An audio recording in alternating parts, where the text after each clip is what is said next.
formally. Mike's No books, no minutes. Right. And I'm gonna open this meeting and turn it over to Kelly to go over the workshop items. I do just want to apologize. I'm so sorry. That's okay. I mean, we're starting early. We got time, so. Good evening. Well, I hadn't opened it yet, so. Yeah, sorry, go ahead. You ready? Kelly's ready. Okay, I open the meeting. This is Rolesville Town Board Workshop meeting. And I will turn it over to our town manager to kind of lead us through the workshop item. And we're getting a little bit late start tonight, but we're starting early, so we can get through the workshop items at a good time. So, Kelly, it's all yours. Mayor and Town Board, tonight your agenda consists of 4 items. One is, the first item will be the discussion of allowing golf cart usage on town streets, and I'll come back to that at the conclusion of the overview of the agenda. 2 is development review reimbursement ordinance introduction, and we would simply like to have you to review that with us, and then if you're prepared, once upon completion of review tonight, to schedule that for adoption at the next meeting will be our recommendation. And then the 3rd and 4th items are regarding where we are with the UDO, and our consultant, Kelly Klepper, is in the room next door, as is the planning board, listening. And when we get to that point, Mr. Klepper will come in to the meeting, and we'll talk a little bit about logistics for that also. So the first item is discussion on allowing golf cart usage on town streets. And board, as you know, in the packet is information that we provided you that this topic came up 2 years ago, almost a year to the date, almost 2 years to the date of today, in which the board reviewed information, discussed it, and decided not to take any action and to continue to abide by the state statutes which allow low-speed vehicles to be operating in the town of Rolesville. Excuse me. Yes. And you decided to kind of not go with a local ordinance, which will allow, and there is ability to have a local ordinance which will allow you then to regulate golf carts, which is a different standard. Since then, and most recently in the last 6 months or so, we've had interest from another subdivision, particularly those residents from Stonewater subdivision, to have you reconsider that decision and review a potential ordinance that would allow golf carts to be operated in Rolesville. So tonight, all we ask is that you don't necessarily have to, unless you want to, go through everything again. I think what we would seek is, do you want the town staff to spend time on drafting a draft ordinance to bring back to you somewhere in the future that would allow you to allow golf carts in Rolesville? That's not saying tonight you're saying affirmative up or down.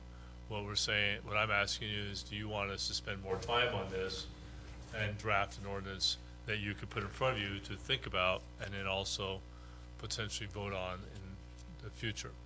So all the material is in here. I put as much as I could in here. Half of it was from the work session from 2 years ago. The other half came from Mr. Ron Applin, who provided you information Thank you so much. about 2 months ago, I think, 3 months ago, of his research into what other communities have done locally with these ordinances and such. And so I just would open it up. We're here to answer any questions and seek your interest level of continuing to see if there's interest for drafting a ordinance to allow local use of golf Yeah, carts. that's a good introduction, and I'll add to the introduction a little bit that I've known and been involved with it since this came back up. So the board will know transparency of kind of where it's coming from. This model is that based on any town, or is that just a model that we put together back then that we didn't draft? So we had not done a draft. Where did the model come from, I guess, the one that's in the, Let's see, is that the one that was presented, was this presented by? I provided that, sir. That came from us previously. but we don't have that adopted, the model. But that was just an example of an ordinance for concerning golf carts. Yeah. So, this came up kind of at the beginning of the COVID, issue, started the pandemic. And according to the person that emailed me several times, that had been talked about prior to the manager, and I think also to Frank, when he was here. And, we had kind of, delayed discussion on it, and then with the pandemic, I told them that, we're not even meeting, that we couldn't discuss it. And this is the first time that we really got it in a work session to talk about it. And I think Kelly's right. I think if we don't have any desire to, do anything different, then we probably don't need to waste time doing that. I will kind of inform you over the last 6 months during the pandemic, some of the things that, I've done and talked about. Being part of the North Carolina Mayors Association, I did ask some of the mayors, if they had ordinances on golf carts, and some of them replied that they did, and even some of them shared their ordinances. So this is nothing unusual. I guess a quest, because it is common in some places. Now towards the beach and the retirement places, it's very common there.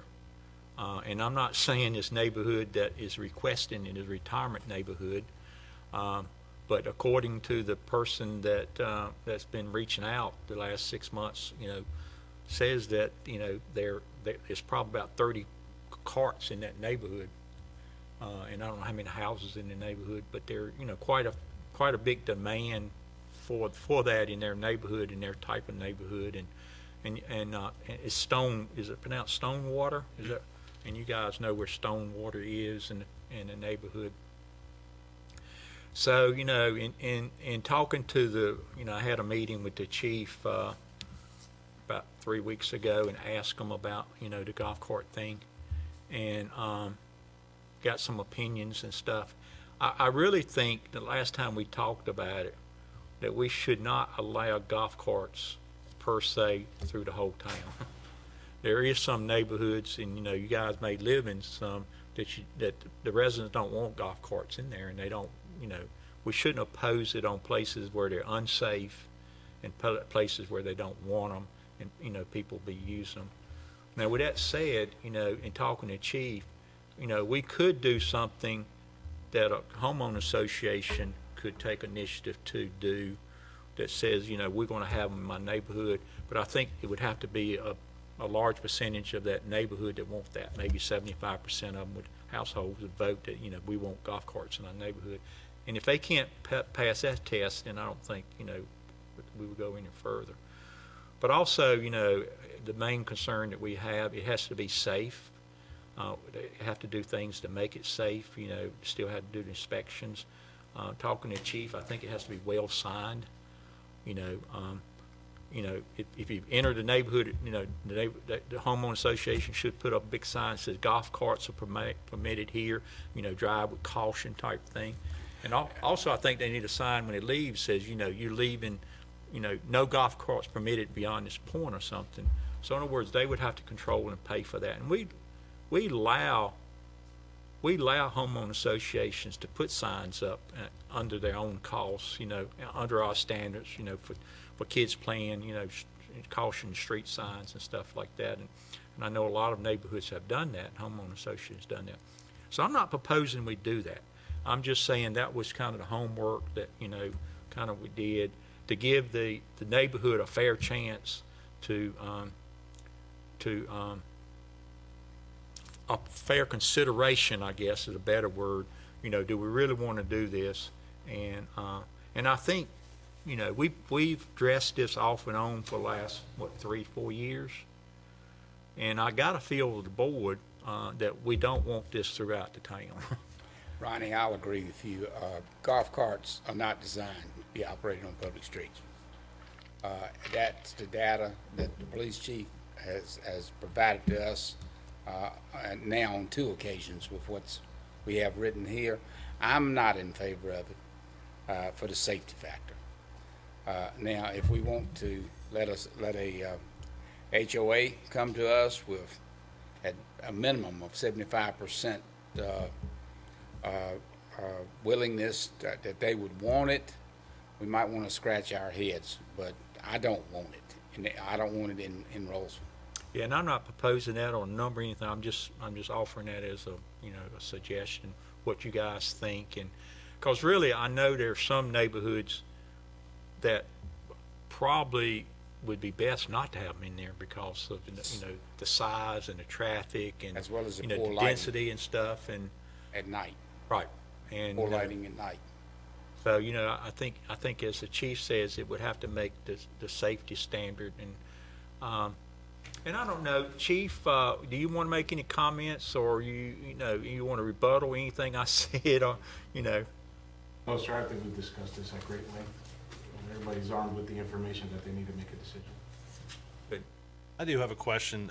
They did put a example of Holly Springs ordinance in here, and the second page of that, it talks about what you would have to do to be able to use a golf cart.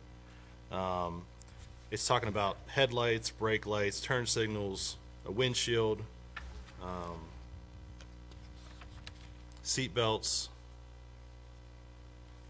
I mean, how far are we going from what they have there to making it street legal? Now, we do that. Okay. We know, we As well as liability insurance. Liability, yeah, we sure. do make it street legal, and that's the thing that these homeowners are talking about over there, is they feel like it's you know, it's kind of an overkill, Yeah. and it's like $3,000. I think somebody told me. Does that sound right? 3,500, it was So cited. the last research that we did in October of 2018 at the car company across the street was 1,800 to 2,000. Really? I thought I saw somewhere in here 3,500. That's kind of the word that we were getting now. You know, I don't know what all. And I just didn't know if this example from Holly Springs, is this making them street legal, or is this just what their standards are to be able to use it on the roadways? That sounds like a lot of the requirements for a low-speed vehicle. And the research I conducted in 2018 to retrofit the golf cart from the cart company at 511 South Main Street provided me with the cost of $1,800 to $2,200 to retrofit the golf cart to make it in compliance with a low-speed vehicle by statute. What this doesn't have is state registration. Correct. and such. The safety inspection. So it may not be quite as much, Paul. Okay. Yeah, I mean, it looked like, I'm like, what else is left? Like, almost, I mean, it's pretty, that almost makes it street legal, it sounds like. I mean, I know I've seen a lot of them around that aren't street legal, so. That's right. They're That's just right. they're just a golf cart. There's no lights, there's no nothing. I mean, and I feel like that's a little bit different. That's really bad when you don't have brake lights or anything else on these things. They're going down the side of the road, so. I don't know. I mean, I feel like I'm a little bit 50-50 with this right now, because I know you got to think long term. Neighborhoods are set up a little bit different now because they have a kiosk for mail, and they have a pool, and those are central locations that you might not want a million cars sitting at, and people might want to have that option to do that. So that's the only upside I would see, is if they had that option. It might cut down on parking areas. It might cut down on this and that. Just, you know, planning for the future and what people might want. But I do agree, there's a lot of neighborhoods that it would not work in. And there has to be some kind of test to say, you know, I feel like you'd have to have a percentage that would agree to it for that neighborhood to even work, If they have an HOA. if they have HOA, yeah. That's my thing. How do you, if they have an HOA, Right. about the percentage agreeing to it, because some neighborhoods don't have HOAs. Yeah. So how do you set a policy? I mean, I'm not against it completely. I am against a 16-year-old, sorry, I am. that needs more driving experience to drive a golf cart Yep. than age 16. But I looked at this, golf cart shall be operated on or alongside the public street, posted with a greater speed, no greater than 35 miles per hour.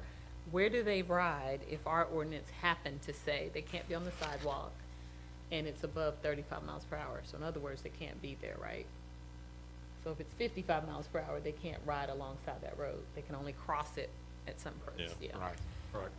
So I think, And I think, if you do the neighborhood thing, if you do the homeowners neighborhood thing, then they would never be able to go out on the Cross. street. Right. Or cross the street, anything, because I'm thinking that, they would be restricted to their neighborhood. So, you couldn't go out of, say, Stone Water. You couldn't go out, what is that, Forestville Road? Is it Yes. Forestville? Yeah. You wouldn't be able to go you wouldn't be able to leave that, that stop that's sign. my concern, the safety part of it. If we could set something in motion that could definitely have safety, but I'm definitely concerned about the age. I almost got hit by someone in a golf cart not too long ago in my own neighborhood. Teenagers that were joyriding in the cart. I can't attest to their age, but they looked really young. And they were not obeying any of I'm sure the police can attest to these things. They were not obeying any of the regular rules, and I almost got swiped by them.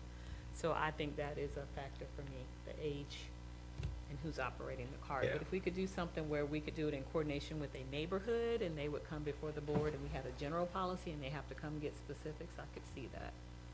Yeah, and I agree, and I think talking to Chief, it has to be safe. Right. I think it has to be safe, and I think he would help a lot with that, and I think the 16-year-old thing or the 16-year-old with valid driver's license still apply. It could still apply, but. The other thing I'd be concerned about too is we are a connected type community now, and we have greenways everywhere. So I don't want to see golf carts going down through greenways just because they're not allowed on the roads. So that would Right. be another concern I would have is greenways as well. That's a good point, Paul. And I don't Like know, the if- neighborhoods. I don't think even bicycles are not allowed on greenways, right, most time? Bicycles are. Bicycles are? But most every ordinance I've seen prohibits use of motorized vehicles on greenways. A lot of the HOA greenways don't permit them either. We use them, right? We Police use them for department uses service, for service. Police department uses them and stuff. Didn't hear from you, Michelle. Well, I just think that if we know that there's some neighborhoods that cannot have golf carts, how do you, when they come before you, what do you say? Your neighborhood's not safe for a golf cart? So with think- that disparity between what's a good neighborhood for golf carts and what isn't, Yeah. I think that's going to be problematic moving forward. And of course, safety is an issue as well. Yeah, I think that's, we would have to, I think we would have to set the policy. I talked to Dave a little bit about this, and, Dave would have to give us direction on this, but I think we would have to set the policy, if we have one, if we decide to do it, that would allow a neighborhood to come in and, petition to do it with all these guidelines they have to go through. And the first step would be they have to get neighborhood approval. If they don't get neighborhood approval, they wouldn't take it no further. So the neighborhood would have to say, and the guy thinks Stonewater wants it, but, he would have to prove that, And even if they don't have an HOA, they still have the developer there, and they can still provide a means to get that. It's like 75 to 85% approval in a lot of HOA neighborhoods. One person suggested, I don't know who it was, one person suggested it had to be a mature neighborhood. In other words, it has to be kind of built out with, no construction going on and stuff like that. And that would make sense, because then your HOA can come in and do that survey, and, they hold on to their documents to show that it's Right. proven that they had that percentage of people who said yes Right. to whatever it was they were asking for. And that makes sense to me too. I hadn't thought about that. Did you mention that?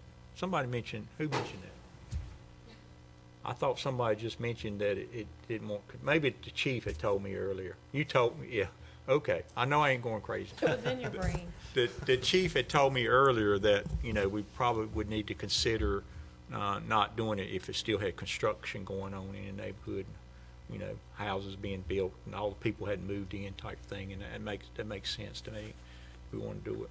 I think you also need to look at the opposite side where if there's so many accidents or this or that, how do we step back out of that and say, we're done with it, we can't do this anymore? Yeah. A provoking Yeah. provision, can it be a provoking, you know, if it's something, you know, if they're not complying with the kids' rules and stuff, that we could, provoke the, Revoke it. I would not tell you that you could not do that.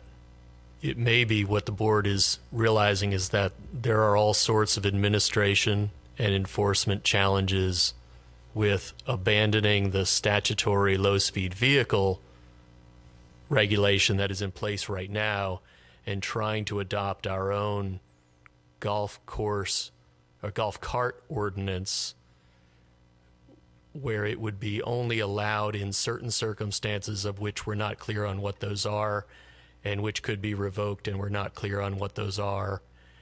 And the police department would have to enforce that with all rank and file officers understanding which streets are currently yes and which ones are no.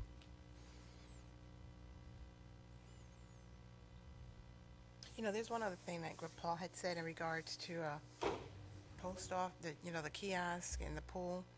So it's either you're going to have X amount of cars over there or X amount of golf carts.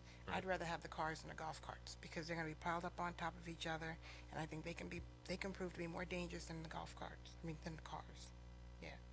So you'll still have a lot of them. You know, where are they gonna park? Right. The kiosks aren't made for parking. You know, run in, get your mail, and move on. But I understand the logic behind Right, it, though. Just yeah. jump in my golf cart, go get Just it. drive down and go back. Yeah, that way you're not starting a car up going down. Right. Yeah. I'd rather get hit with a golf cart going 20 miles an hour than a car, though. So. I'd rather not get hit by either. But Yep. So I don't know. I mean, it sounds like, I mean, if we're gonna go that option, then we need to go the street legal option, if that's gonna be even a consideration, where it has to be street legal. well, we already have that. Yeah. Okay. Well, yeah. Have now. So I mean, yeah. you can ride, you can do it out here on, you know, Main Street if you want to, Upfit it, yeah. if it's street legal. And I think that's what the argument this particular neighborhood is saying, that, you know, as long as they stay in their neighborhood, why they have to do all that? Right. have you been to Stonewater? Because they have hills there. I don't know if that matters or They not. have what? Steep hills. In Stonewater, steep hills. Oh. I don't know if that makes a difference with the golf cart or not, because typically, if you're on a golf course, you're not going up a hill or down a hill.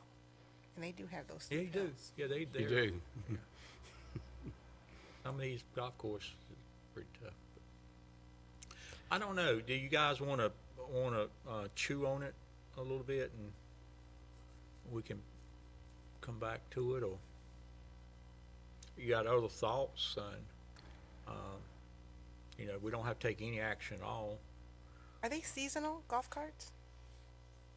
How does that work? Yeah, well, yeah. Yeah, if I had to vote tonight, I would vote no, that the street legal way is the only way that we would do it. So that's my opinion. I'm with you, Jackie, on that as well.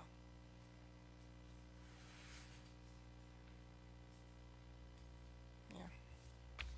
About you two. Yeah, I mean, I worried about it being contained into a neighborhood. That's the only thing I have an issue with, because I feel like it's gonna spread out, or you're gonna have a neighborhood that says, well, they can do it, and why can't we? And I don't know if I want to get involved with all that. So that's my only concern. I guess I'm a hybrid. I understand the concern for safety, but if we could keep the street legal part in force that we have for our streets, and then look at something different from the neighborhoods, because I do think they have a valid point. It's just figuring out how to contain them in the neighborhood and them coming forward and making their case. That's what I would say. But the street legal, definitely on the streets, you gotta have it. But in the neighborhood, I can see it. Yeah, that's kind of my thoughts too. It's their neighborhood, right? Government is always opposing on neighborhoods, but So I kind of hear majority say let's not pursue anything right now. Is that kind of what I'm hearing? I'm just curious as to what would designate a neighborhood, like I said earlier, as welcoming golf carts versus one that doesn't. And I think that's going to be something, to me, that's going to be even bigger than why we say yes to a neighborhood. You know, why do we say no to one? I would just like to see that, give me a better understanding. Yeah. And some of that could be based on the type of neighborhood, like if it is a newer neighborhood where they have more golf courts versus an older one where majority of the people are like, no, we don't want them. So that's why I say, to me, it would be at least good to have a policy to see what we could.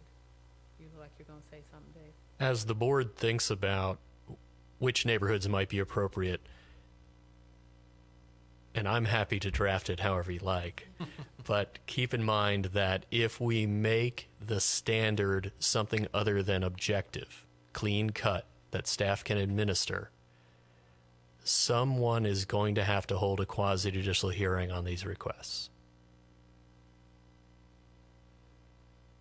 Yeah, I think it has to be a good, I mean, to me, like mature neighborhood, no construction, you know, build out type thing, like me, that would be objective.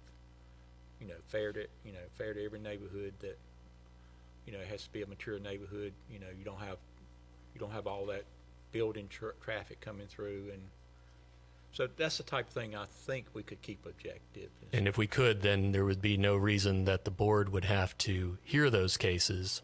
They would be administered by staff by checking the box as a ministerial effort.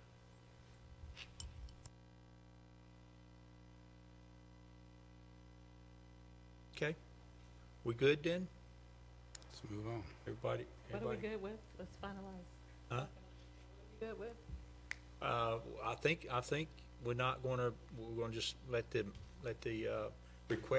person that's requesting it saying, you know, they're gonna have to go with the street legal stuff, and we're not gonna allow them to have. And I think they have been using some in different neighborhoods, right? You have had issues with that, right? What's the question, Mayor? I think you have had issues with golf carts that are not street legal. That's correct. Right? Several. That are on the public streets or in the neighborhoods or both? Combination of both. And on sidewalks. So do people get a ticket if they are in their neighborhood riding a golf cart, Chief? In our cases, most of them been children, so then we have to take them back home to their parents and have someone that's a licensed driver come get the golf cart. They're unlicensed drivers. Right. That's what you're gonna run into. There are.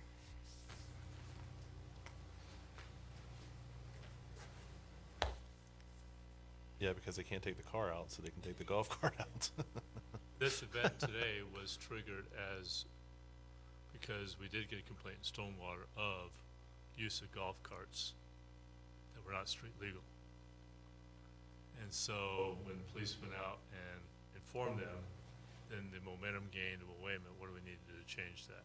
So there is use on town street. There is a law that says they shall be street legal. So I think your question might have been, should they be enforced? Well, I think the chief tried to educate first, Sure. which was what that was all about. But if the mayor, I've heard 15 in Stonewater, you heard 30, but there are several in Stonewater that are not street legal that are sitting in garages right now. Yeah. And you know, it's more than just, I don't want to get specific, but it's more than just kids that needs a golf cart. You know, people that have a hard time, you know, distant walking and stuff, you know, it's very useful for them folks. And I think that's where some of the request is coming from. Because really, you know, whether it's street legal or not, you know, if everybody make it street legal over there and they still get kids on there, we're still in the same situation we are today. But I think you got everything you need to give feedback to the community, Kelly? Yes, sir. Okay.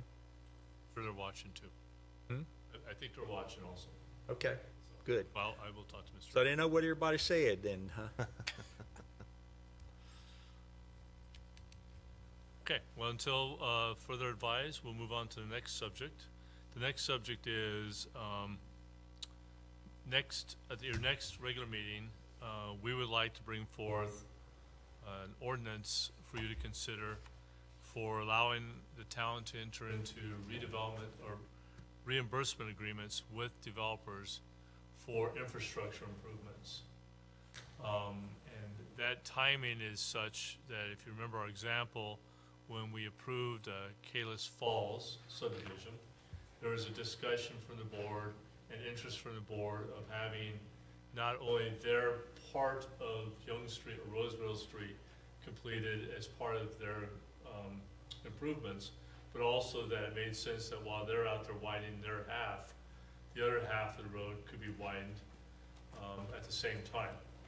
And reimbursement agreement allows the town to move in concert with development for improvements of town infrastructure, oversizing adjacent to the development, instead of having half of it done of some level and then waiting for the other half of the street to get brought in development.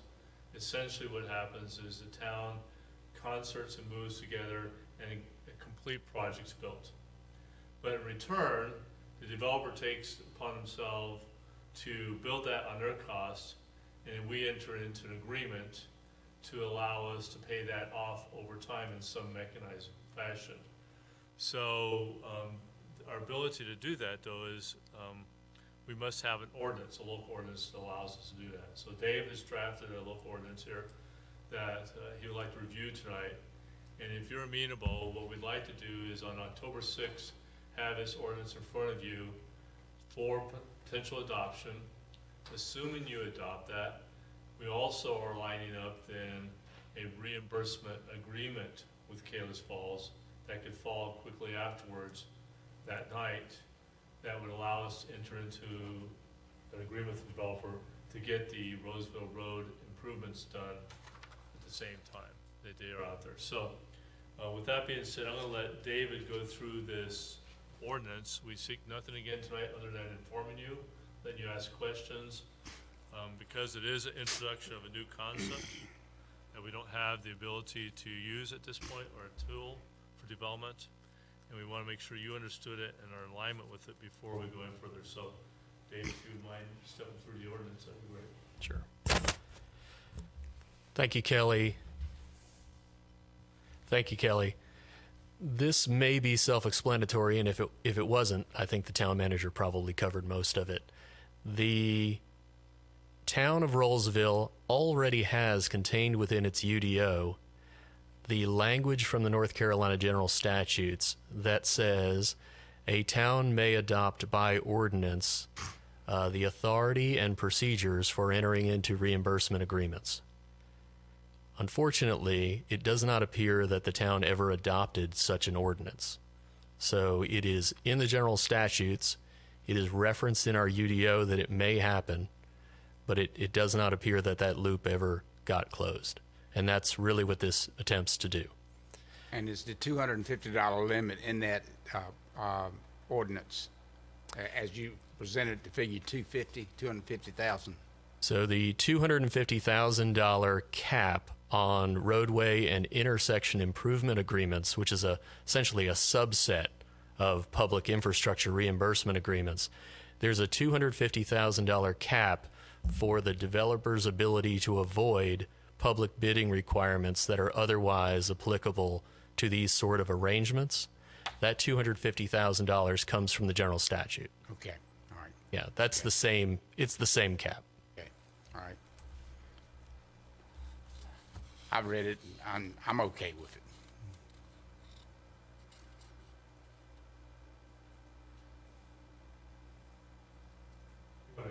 Does it talk about the mechanisms for reimbursement? There's a final section that clarifies a provision that is actually contained within some Rolesville local legislation. That is our local legislation allowing us to impose impact fees for certain reasons. The impact fee statute that applies to Rolesville allows the town to make reimbursement by fee credit. explicitly, that is something that the General Assembly provided to our town. And so we've incorporated it there just to clarify for anyone who might be reading our ordinance that that is one mechanism that we could use. So we could use any mechanism we like, but one that is very common for those communities that have particular accounts or funds, or where there are fees of any sort at the time of development, is to essentially provide to the developer who is in the process of developing a fee credit, essentially a debit card or a ledger entry. Some communities use certificates, as I understand, for each one of those. The arrangement that Kelly and I are currently discussing with Kalis Falls would reduce the administrative burden on the town by essentially limiting the whole thing to a ledger entry that finance would be aware of and planning would be aware of. And as applicants for building permits came in, that would just be a fee they wouldn't need to tender over. Instead, it would reduce the amount of credit they have. Of course, we would want to make sure that our agreement has not only been agreed to, but that the work has already been performed and inspected, so that the town is already confident that we've received what we're paying for with the town's funds. Does that help in case a developer files bankruptcy? Shell, I can't hear you. Oh, does that help in regards to if whether or not a developer files bankruptcy before the job is done, before they complete the development? So if the well, there's a couple of different ways that could play, and that's an interesting question. Thank you. So if the developer were not to complete the work, the developer would have defaulted upon the agreement, in which case the town would not owe any money. There are a number of, this is where lawyers always say, well, it depends. There are a number of ways by which the bankruptcy trustee might try to identify the reimbursement credit as an asset to the estate of the bankrupt entity and try to reclaim some of that. But I don't know if any of you have been involved in those situations. That would be the circumstance. But the important thing is that the town would be protected under the reimbursement agreement language that's been negotiated. The way the ordinance is drafted now, the ordinance anticipates that the town manager or the town manager's delegate would negotiate these agreements. The approval of these agreements, however, is left as town shall approve, which would presumptively be the board. There is the opportunity to clarify that, whether now or in the future, as to if the amount of the reimbursement is within the town manager's authority to have signed the contract his or herself anyway, whether that would need to come to the board. I've left that unstated, and we'll leave that at the board's pleasure as an authority or a policy question as to the manager's signing authority. Signing authority being the 250? No, the signing authority for the Rolesville town manager is Kelly. What's your signing authority? 5,000? Oh, it's only 5,000. So someday, when Rolesville is a bustling metropolis of 500,000 souls, a town manager might have a signing authority of $50,000 or $100,000. In which case, this would not need to be amended. The policy would control who actually is having to sign that contract. I doubt we will have a reimbursement agreement for $5,000. So can the developer request a different method of reimbursement other than the impact fee credit? Yeah, absolutely. It's whatever the town and the developer agree to. Agree upon. Yep. Anything is out there as a contract opportunity. I've had experience before in another community where these reimbursement agreements started stacking up so much that the town owed so much that the town decided they wanted to clear it and had funds available to clear it instead of owing. So it really depends. If you have cash available in your street fee fund and you decide you don't want to have a credit, a debit, right?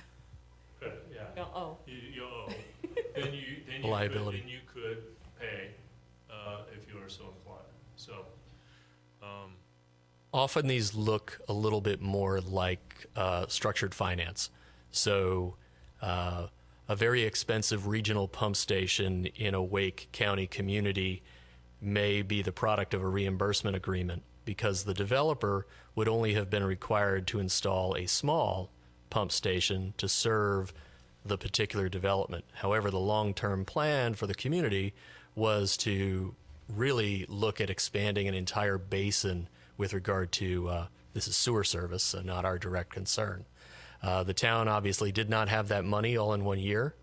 The developer was willing to take on the effort of constructing the large regional pump station, and then the developer was paid back over a period of 10 years. I like this way because it makes them perform. It puts a little tag on for performance. And then they get, if they perform and get the building permit, they get the reimbursement. So from my perspective, this is the best. Is there any way it could get messy? I'm trying to think in my mind how you could do this. So we agree to $200,000 to fix the road. They're gonna do it for us. We get down all the way to the very end. And there's like, it's $50,000 more now. Like, so how do we clean that up so you don't get into that position? You'll see in the negotiated reimbursement agreement forthcoming to you. Okay. That's the dialogue we've been having with them also, very specifically, that there is a not to exceed amount. Okay. All right. Okay. Right. So this is not the agreement for No, anything. but This that- is this kind allows of, us to negotiate. Ordinance. an agreement. this kind of Allows sets us to the enter into those foundation agreements. that we can do agreement. Okay. And really, I think this is good, because really what we see is, and we saw it with this one that kind of brought this to attention. You know, they improved part of the road and not all the road because it's not on their property or whatever. And it's just, you know, the citizens, people drive that road, you know, it'd be a whole lot better, cleaner road if the whole thing is fixed. So, you know, instead of taking money from the impact fees to use, you know, somewhere else, then we get that road right to start with when it's constructed originally.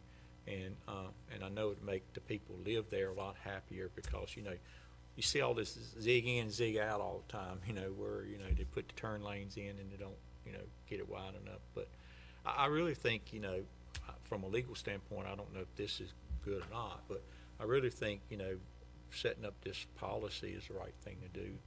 And we don't have to enter the agreement. I mean, that comes later. It's just we have the policy to be able to do it. Yeah, I mean, we did this when we did the old part of Granite Falls Boulevard. And the town still owes us for impact fees because the impact fees would come when the land is developed. And the land has not developed on the east side yet, nor has the land developed on the north side of Rogers Road. But it's the right thing to do. Was that you guys or Hector? We inherited it from Hector. I know Hector was still collecting some. Yeah, And when we we don't bought owe him no- we bought Hector, or when my partner, not me, bought Hector out, he was entitled to the impact fees. To the extent that, I'm sorry. I was just curious, what side of Granite Falls was this? Like, where did you do this? Opposite. All right, when we did Granite Falls Boulevard, the old part where the swim club is.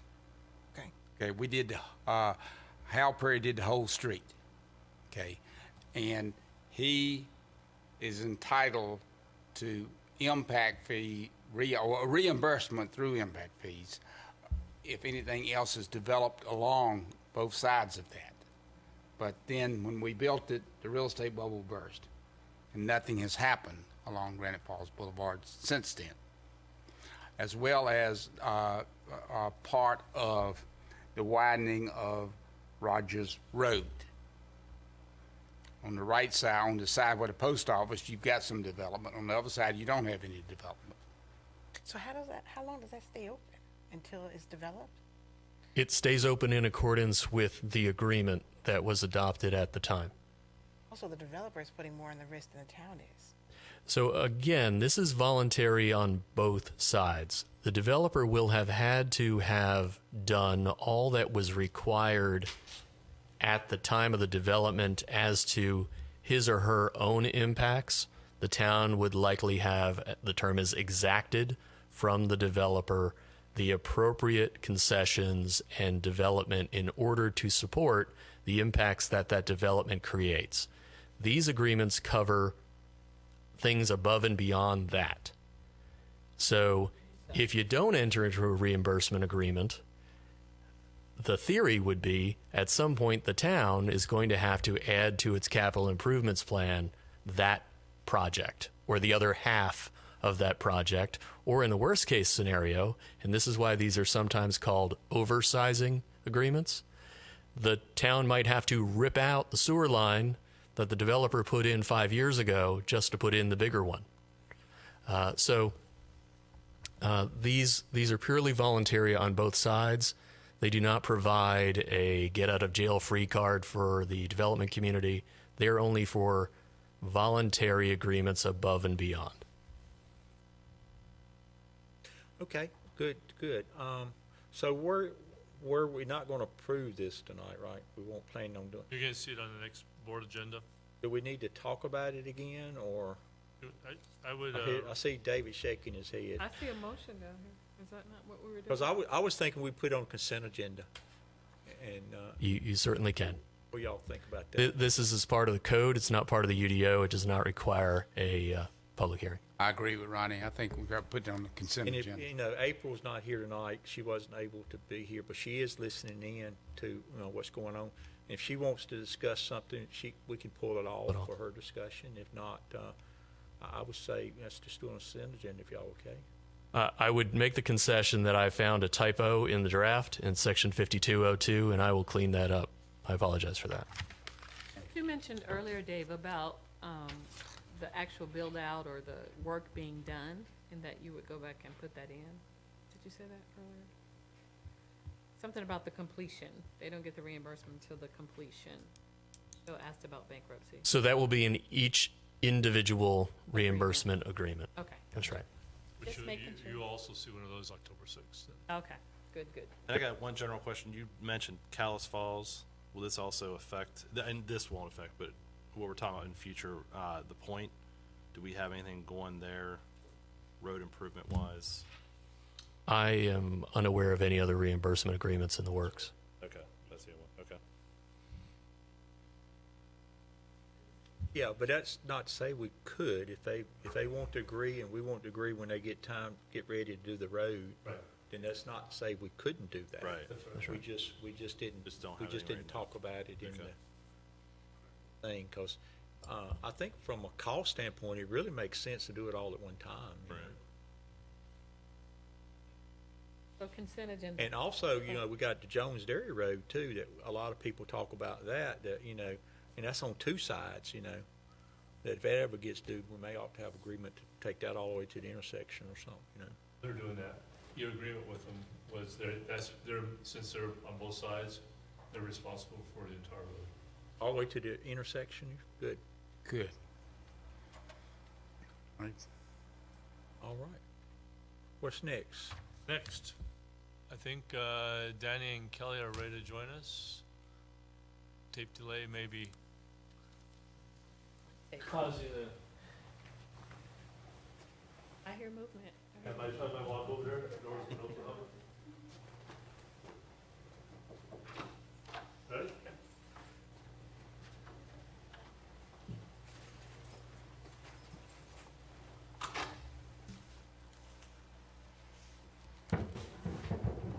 You all have met Kelly remotely about a month ago, I believe. I don't know if he looks any different in person or not, but I'm wearing big boy shoes tonight, so that's always a plus. he didn't shave for us, though. I did not That's all right. shave. My wife was actually like, "Are you going to shave before you go?" I was like, "No." That was good, Dave. Talk to your role model, Kelly. Okay. And he had to wear pants. So, so tonight is a transition.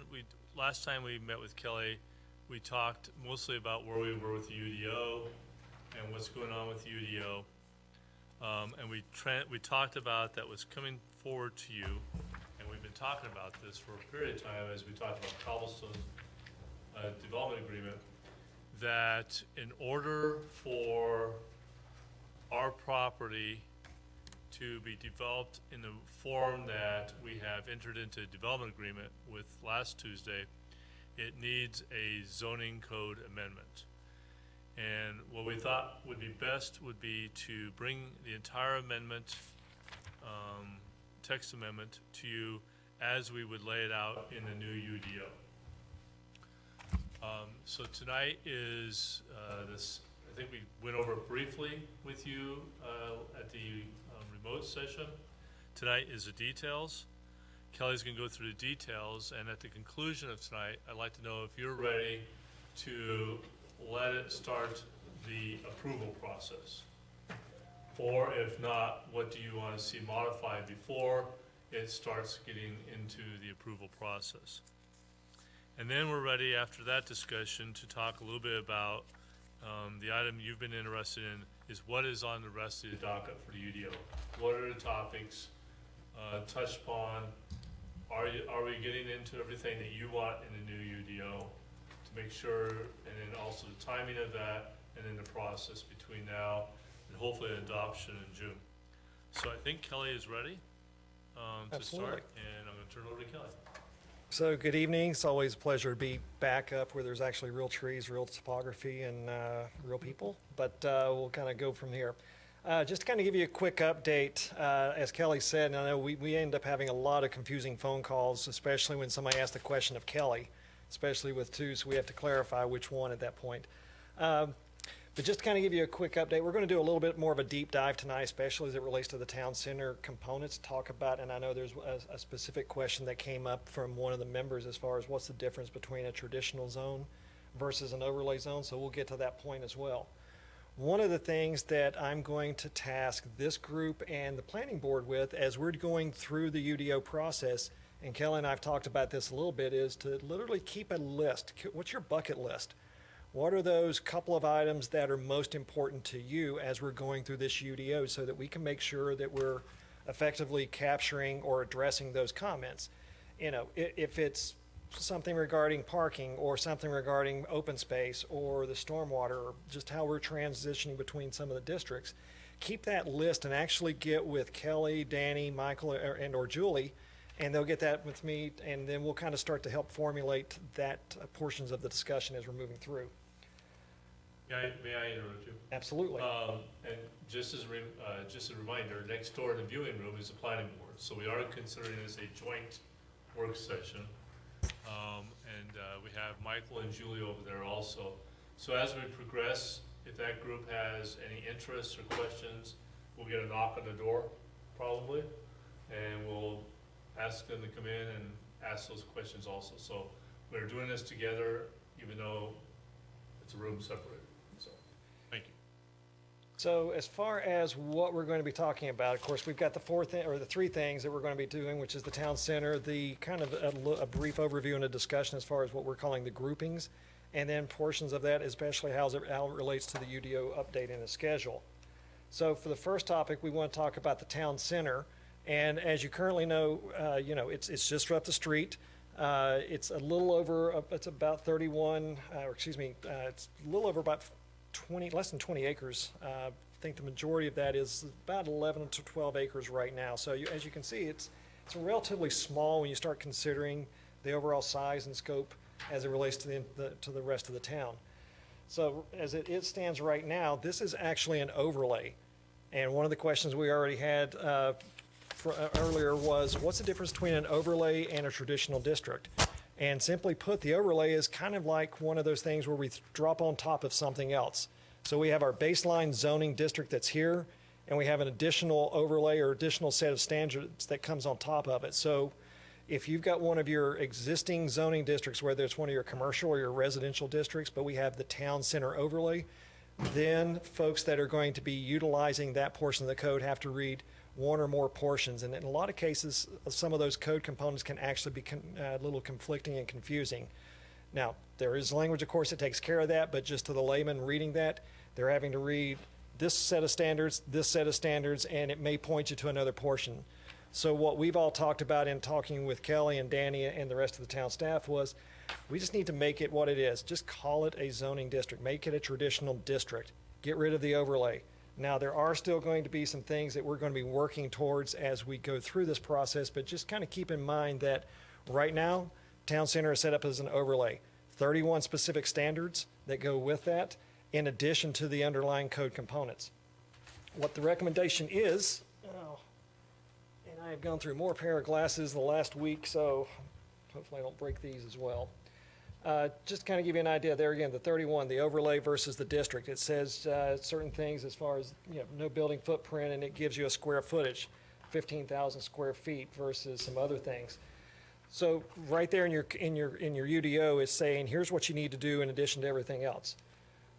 As Kelly said, what we're proposing is a series of recommendations that would actually bring the town center into the rest of the UDO as an integral component. This is kind of that summary listing. So when you start looking at what's in 7.4 right now of your UDO, we're going to take that and we're going to blow it up and literally put pieces and parts in different areas where they actually belong. So that, if you're looking at who has the review authority for certain things, it's actually going to be in that portion of the current UDO that's talking about this body right here. When we start talking about the table of permitted uses, instead of having it as a standalone or a separate document or portion of the document, we're embedding it in the table that you have right now. So some of this is cleanup, some of it is formatting, some of it is, let's start thinking ahead, as Kelly said, to getting into the format of the UDO. And I will tell you that the format and some of the discussions that we're doing, we're actually going to be morphing it up even more as we're going through this process. So all in all, there again, we're taking those 31 standards, we're applying those to other portions of the UDO, and also starting to do some updates and some cleanup as well. This is sensitive. There we go. So right off the bat, we've identified who has the final say, especially as it relates to certain components of the town center. Now, two of the things that we've talked about, alternative parking plans and some of those design alternatives, we're making sure that consistent with 160D, that those are following within your purview. At the end of the day, right now, you all are the ultimate decision maker, so we need to make sure we're keeping that where it should stand. Now, keeping in mind that there are certain limitations that 160D puts on us as far as conditions or standards or alternatives, so we have to be very careful what we're doing and what we're saying and why. So, that's one of the things just pointing out right now. A lot of those things are going to be coming to you as the elected body to make that final decision. So we talked a little bit about getting it out as an overlay, creating it as a separate district. So there's going to be a new district that's actually created in your UDO, which is now going to be referenced as 4.1.1, Mixed Use District Town Center, so the TC. With that comes the purpose and intent. And instead of trying to show you the use table that we did last time, we said, let's just break it out so you can actually read what we're talking about in this time. So I will say that, this adds a column to the current table so that, consistent with your current format, which I will tell you that we are getting ready to make some major modifications to, especially as it relates to some of the uses. But for the interim, it's bring that list of uses consistent with your table, consistent with your list of definitions, and that includes everything that you see not only on this page, so everything from commercial, commissary, clubs, food trucks, fitness centers, multifamily dwellings, eating establishments, including, not like me, Danny. There we go. Also gets into, of course, parks, private recreation facilities, retailing establishments, shopping centers, schools, things of that nature. Now, this is one of those times when you need to start thinking about, not necessarily tonight, but as we're going through the UDO, what are we missing or what do we not want to have in this area? So we have to be very careful when we start talking about some of those uses. And, the other thing that I'm going to point out to you is, think about downtowns. What's that one downtown that you've been to, don't care where, that you really, really enjoyed, that you really liked and said, boy, I wish we could have that in Rolesville? And just think about that for a second. Start thinking about now, what were those uses? What did they have? What did it look like? You know, what were the building heights? What were the architectural components? Were the buildings close to the street? What types of uses? Was it retail? Was it restaurants? Was it offices? Was it civic? What was it? Now think about that as we're kind of starting to talk through a lot of these specific standards. And then, you know, part of this is also to think about, and I know this is a big component, the parking. How and where are we going to park this at the end of the day? You got one chance to do it right. Let's make sure we do it right the first time. Of course, we can always modify some things as we're going through. Redevelopment's a great thing, but let's make sure we're trying to right size it and do it the right way right now. So what are those standards? So as we start to kind of filter those in, and we specifically took out, like I said, all of that extraneous languages so we could kind of focus in on what the standards are that we have. Minimum of 2 stories. That's a key component. Do you see a lot of buildings in most downtowns, and I'm not going to use some of we'll say the larger cities because those don't count, but when you go to other places around here, do they have, what are their downtowns? What are the buildings? Are it 2 stories, 3 stories, 5 stories, or is it 1 story? So what we said was start thinking about it. If you want to really create that downtown approach and appeal, let's make it a minimum of 2 stories and a maximum of 3 stories. Now, we know there are certain limitations as it relates to fire and fire safety. So, you know, there are provisions that would allow buildings to go up to 5 stories under certain circumstances. And now one of the things that we will be talking about here is compatibility in just a moment, and you'll understand what we're talking about. So 2-story minimum, 3-story maximum. So that way you're not having these 8-story tall buildings right in the core downtown in the area where there's basically 1.5 stories right now. So you want to make sure it's contextual. You want to make sure it's context sensitive. You want to make sure that what we're talking about fits within Rolesville. It'd be very simple and easy for me to go grab somebody else's code and just drop it in here, but what does that accomplish? Nothing, because it's not specific to Rolesville. It's not specific to the area that we're talking about. From a density perspective, you know, we talked about this last time, and I think there were actually a few questions. 20 units per acre. If it's in, we'll say, a multifamily structure, no density standard for upper story residential. Keeping in mind that is defined as upper story residential. It cannot be the ground floor and count towards that standard. Other limitations as far as the parking, the building placement, all of those things still apply. And, you know, what we're trying to get at here, and Danny can definitely opine on this as well, is we're trying to create that residential supporting portion of the town. Without those residences right there within walking distance, living there, the downtown and those uses will not survive. They've got to create that market. How do we create the market? We create the residences to go with it. This number right here, we're comfortable with. It's as far as the 20, and then also saying, you know, no density at this point. But there may be some in here or in the other room that say, you know what, Kelly, let's make it 20 per acre period and call it a day. That way it's that single definable standard. And if that's what this group or the other group desires, that's what we'll put in. Because at the end of the day, this is your UDO. So Kelly, when you say 20 units per acre, so for example, a 20-acre plot or a 20-acre development, and 10 acres of it is residential, 10 acres of it is commercial. So does a 20 apply just for the 10 use of residential, or is it 20? They're allowed to have 40 on that 10.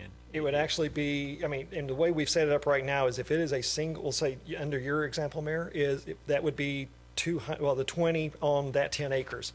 They could still have additional residential over in the commercial if it's a mixed-use building in those upper stories. But, you know, if it's a standalone section, then, yeah, that standard applies. So you have to look at design and figure out what is residential and what is Yes, sir. commercial out of the total picture. or Correct. whatever. And that 20 is maximum.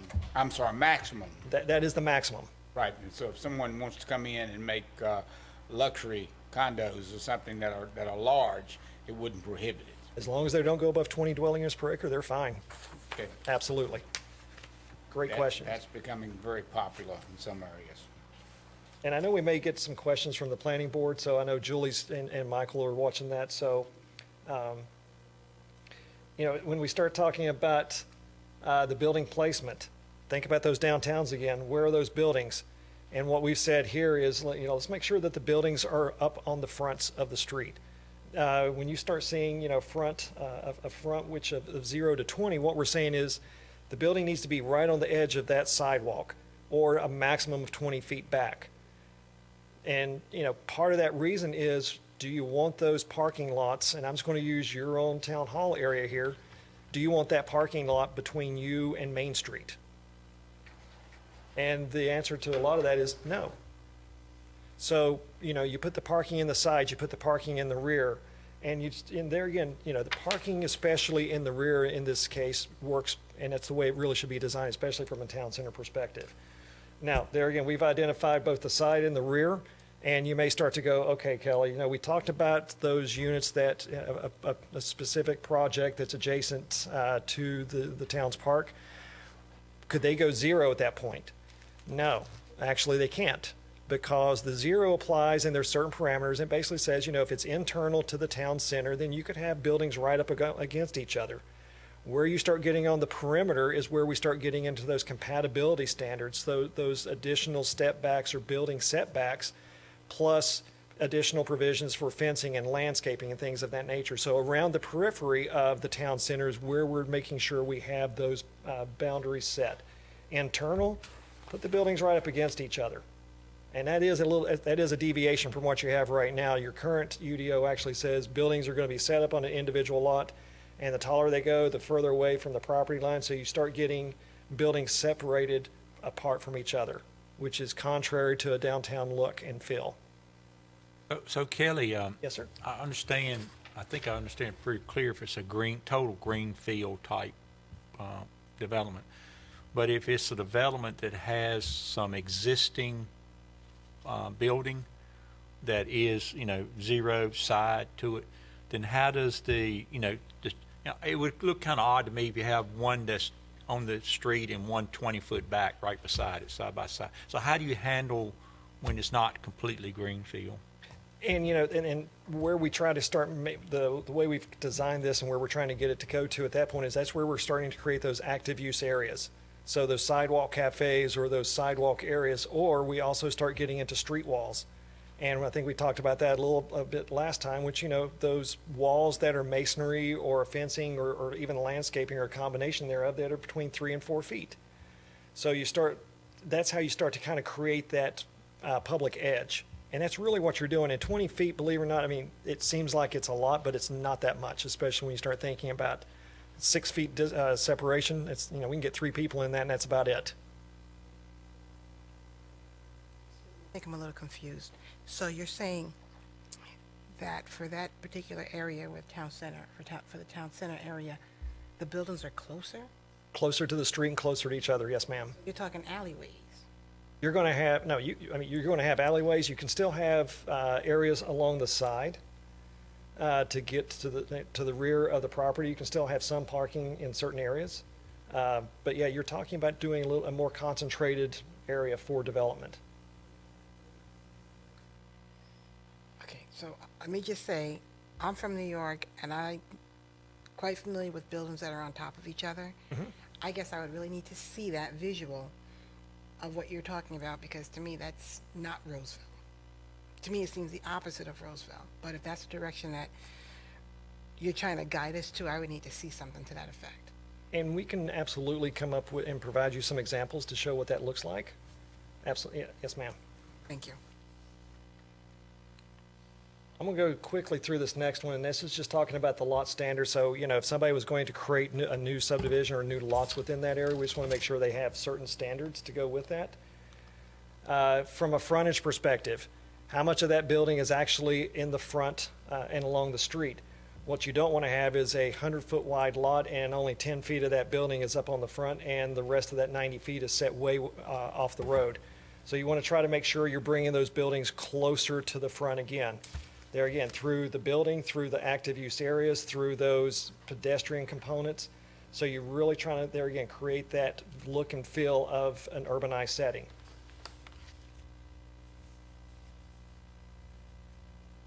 Architectural standards and blank walls.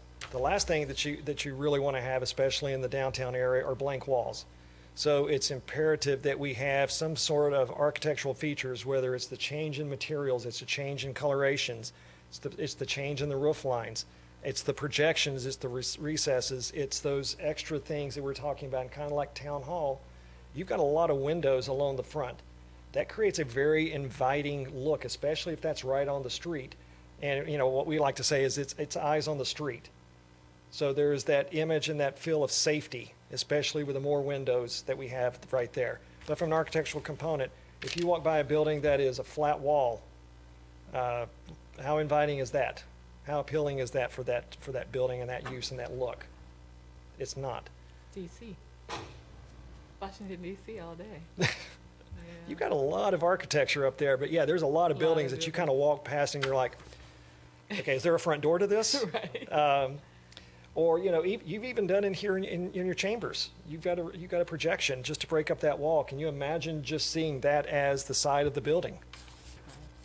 So that's, I mean, just little things like that will start to create that visual appeal along the street.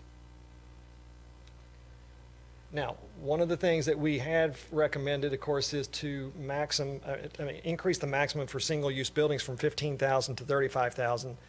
But the other thing is just making sure that everybody kind of understands where we're going with that and why. 15,000 is a relatively small building, and as far as a single use. Instead, you could do a 35,000 square foot building that's architecturally set up to where it's, you know, 1-story or 2-story, and it will fit within the context of that intersection. We're not talking about a grocery store that would be plopped in the middle of that town center. But, you know, a little bit larger building, that's just going to allow for increased flexibility for the development community. The one thing you don't want to do right now, especially because you don't have anything, is to make this code so limiting that it's impossible to develop to. And unfortunately, what happens is when the tighter that you keep the code, the more people will look at it and keep going. So give them a little bit more flexibility. You can achieve what you want to with a little bit larger building, but at the same time, those architectural features and the things that we're talking about here will work.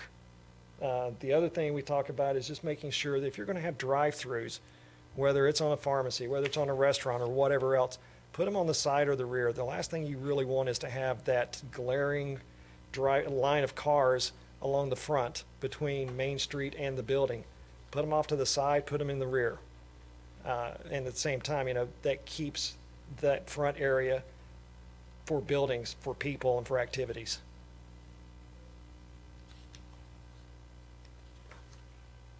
Street walls we talked about a little bit already, and so you know where we've got some variation, we don't necessarily want to have that in just straight series of buildings. You know, make some variations, allow for the landscaping, for those fences, for those you know, features that can be integrated into the building itself. You know, if you start thinking about some of the, and I shouldn't say beer gardens, but some of the beer gardens, they actually have kind of we'll say a street wall with some landscaping and everything else. They won't necessarily have a 6 or 8 foot fence along the front, but they'll have that lower wall. They'll have some wrought iron. They'll have the landscaping. They'll have something so that, you know, the building may not be all the way up to the front. There may be kind of that pedestrian connection going to the back of the property. And that's where they have their restaurant. That's where they have their tables. That's where they have their active use. So what we're saying is, you know, use the street walls, use those architectural features, allow for that flexibility. That's what is being developed these days, and that's what's really selling. So why not embrace it? Parking.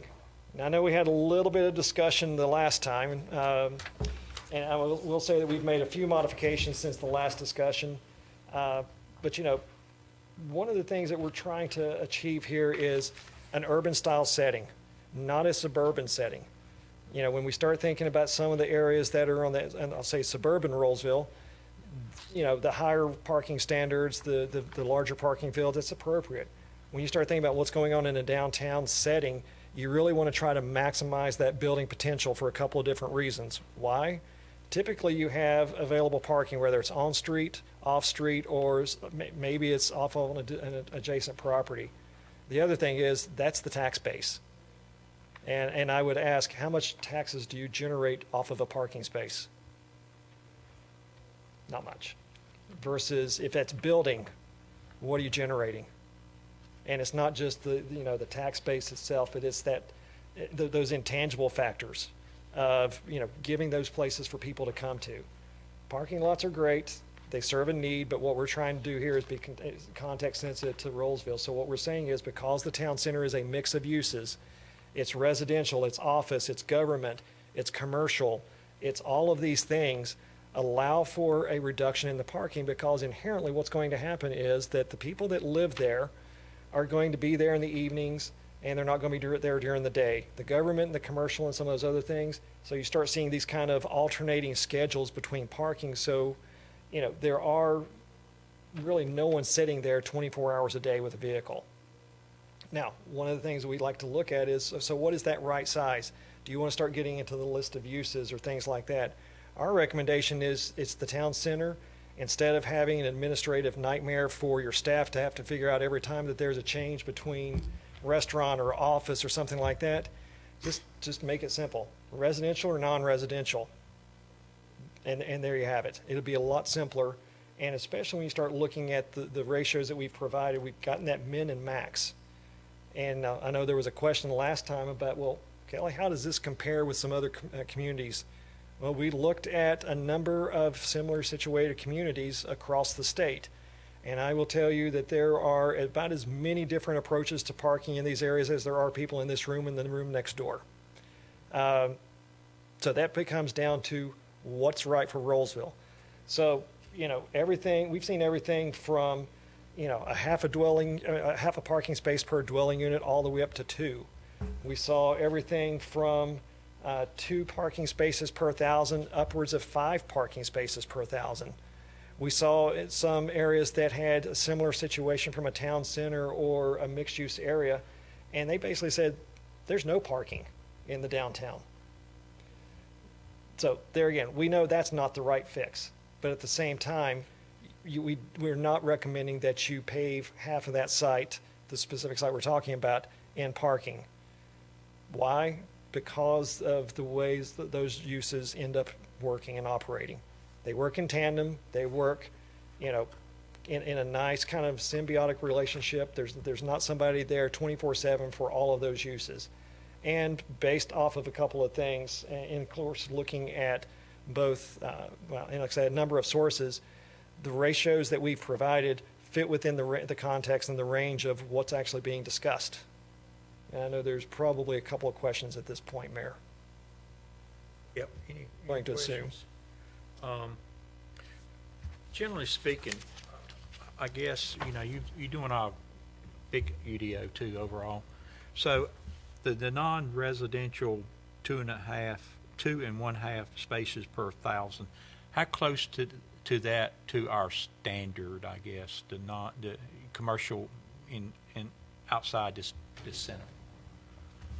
Your current UDO standards are higher, but they also don't have the same type of shared approach that we're talking about here. So I know it's not a crystal ball, but you're working on our future one too. Mm-hmm. So would this be close to what our future would be for I guess commercial as a whole? No, sir. No. No, sir. Why not? And I say that no because there's a inherent difference between town center or the downtown commercial versus suburban commercial.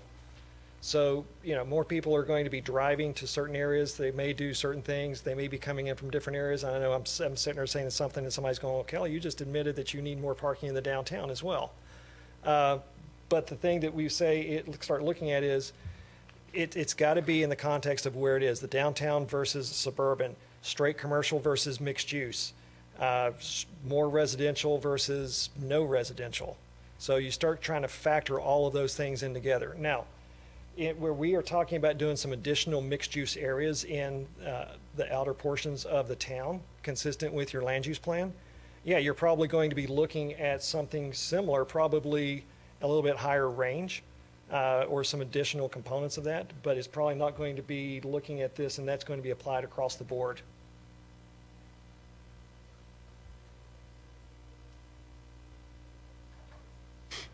I have a quick question. Go right ahead. So you have residential and you have commercial.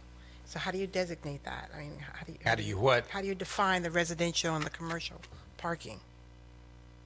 I mean, pretty much when I say open season on parking, Oh my gosh. it's actually not that crazy to think about. Because there again, the folks that are living there, especially when you start looking at certain areas, the folks that live there, I mean, you could designate if you want to.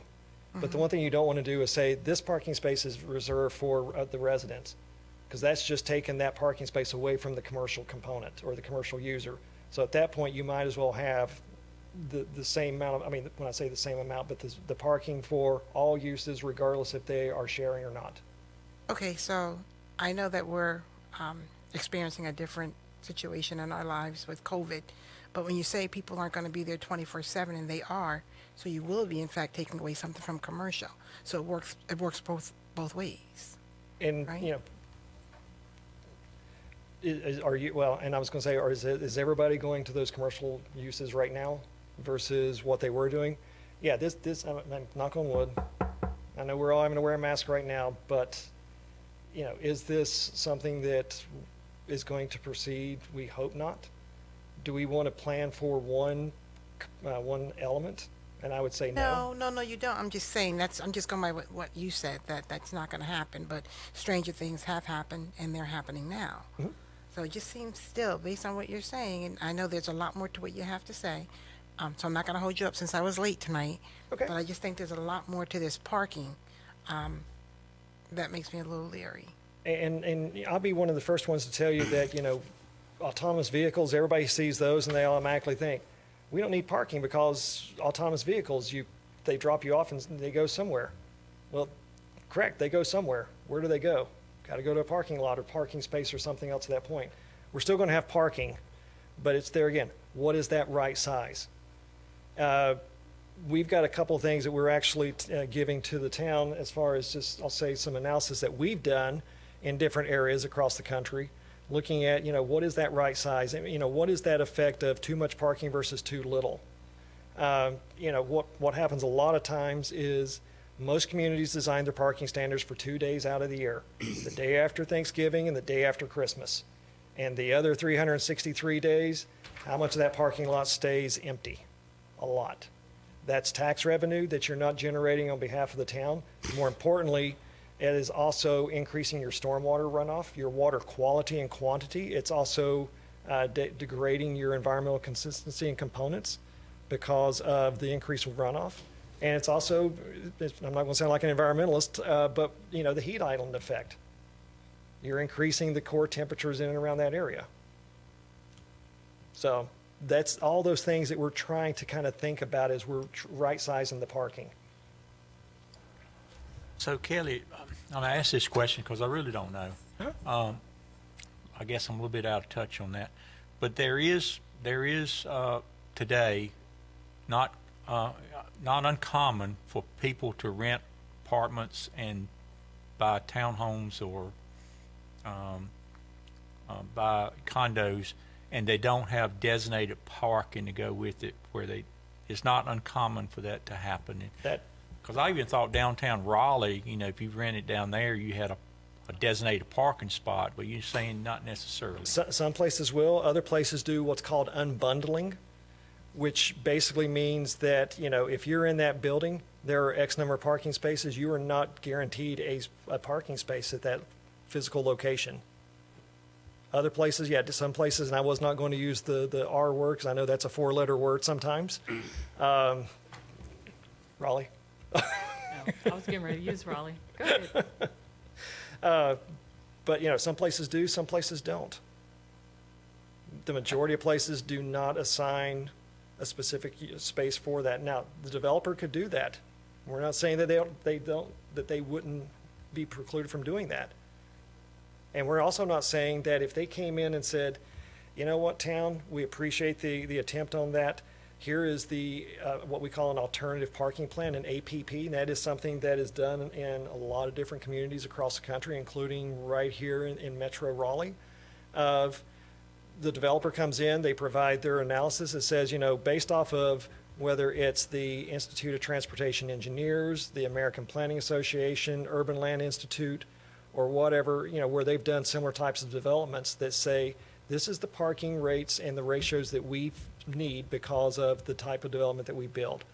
There are provisions in this code with these amendments that Danny can make the recommendation. This body has that final say on yes or no. So just because we are saying, here's the parking, we're not saying take it or leave it, we're saying, here's the parking, unless you come up with an alternative and you have to prove competent substantial evidence, if you've heard that a couple of times, why it needs to be different. If they come in at min and the board is thinking it should be max there, then we have the authority to require that. I was waiting for a couple of questions. Oh, We've gone offline in the other room. Do Oh. you mind giving us a moment? So Oh, we can get sure. back on? absolutely. I killed it? Oh. It's kind of confusing. I keep hearing myself in the background. You know how you said you have to get it right the first time? Well, the goal is to get it right the first time? Did you Close. just say that? Okay, close. Okay, just as an example, and it may not be related, but the plaza down the road here where Lowe's and BB&T is, like their parking was situated different. And I hadn't been to part of that parking lot until like maybe 2 weeks ago. And they had to adjust their parking lot from parking, perpendicular to the sidewalk to now, what is it when you park this way versus this way? With the angled? Yeah. So, I mean, will we run into a problem like this with what you're saying? Like, I'm just so confused on how this parking is. Yeah, being and, set up. and I will say that parking is It gave like, them a lot more parking spaces when they did that, though. well, I just as wanna a say that. parking signage, and there's a couple of other things that are probably some of the most, I'll say, complex, confusing items out there. They don't have to be, and I apologize if I've not done a good enough job of trying to explain it.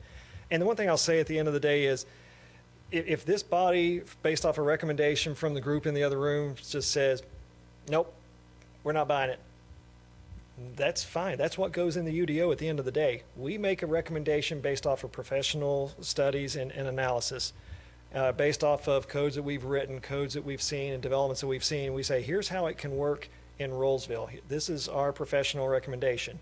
You, as the elected body, at the end of the day, can go, thank you very much, and we're done. But you see, I wouldn't want to make a decision because I know there's a lot more for you to explain to us.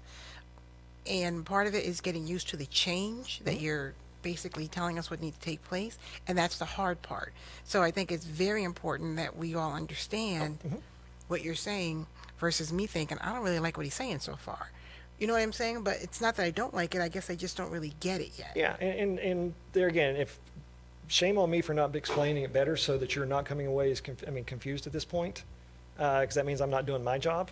The one thing I would say is, you can make parking as simple or as complex as you want. And when you start talking about some things, and we're going to not get into that right now with some of the shared parking, you can get into formulas that require the engineering major from NC State to figure out. I'm not an engineer, I'm a planner. I count by fingers and toes, and so far I can count up to 20 and we're good.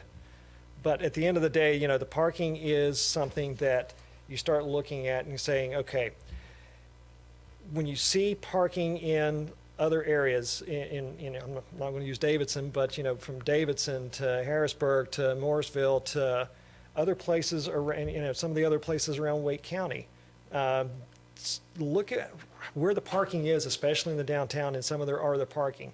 And as you're driving around the town, start looking at different times of day. If you're driving to work, look how much of that parking area is taken up. When you're coming home, take a look at it. Take a look at it on the weekends and really start paying attention. Now, your spouse is probably going to be like, what are you doing? Well, I'm looking at parking. It drives my wife crazy because everywhere I go, I start taking pictures of things. I've got more pictures of buildings and parking lots than I do of my kids sometimes. But, too much parking can send the wrong message just as much, if not more so, than not enough. Now, you don't want to have so little parking to where it drives people away and there's nowhere for somebody to go, and they just go, I can't find a place to park, I'm going somewhere else. What is that little bit of a pain type of thing of, I may have to look for a space that's not right here in front of me. And that's one of those things you start thinking about. You start looking at, what are the uses that we're allowing within the town center? You start thinking about what are the times of those uses. So when is the peak that you're going to be going there? If you live there, it's one thing, but if you're going there for something else, what are those hours that are primarily being used? I think that's what I have the problem with. I would never buy a townhome or a condo that I didn't have 2 designated parking spaces for me 24/7. And when it comes to shared parking, I can understand it in a commercial or retail environment, but I residential. would have a hard time approving something without designated spaces in residential. Now, depending on how the design of these things work, most of the time what you're going to see is that different pods.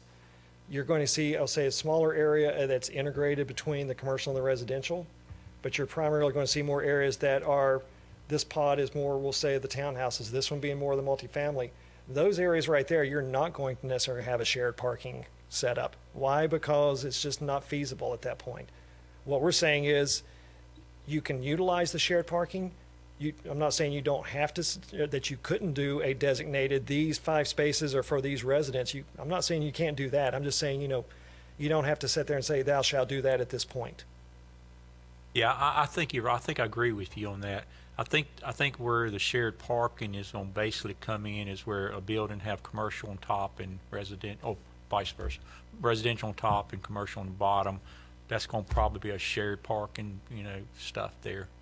Well, unless you do it, I've seen some stuff in other towns where the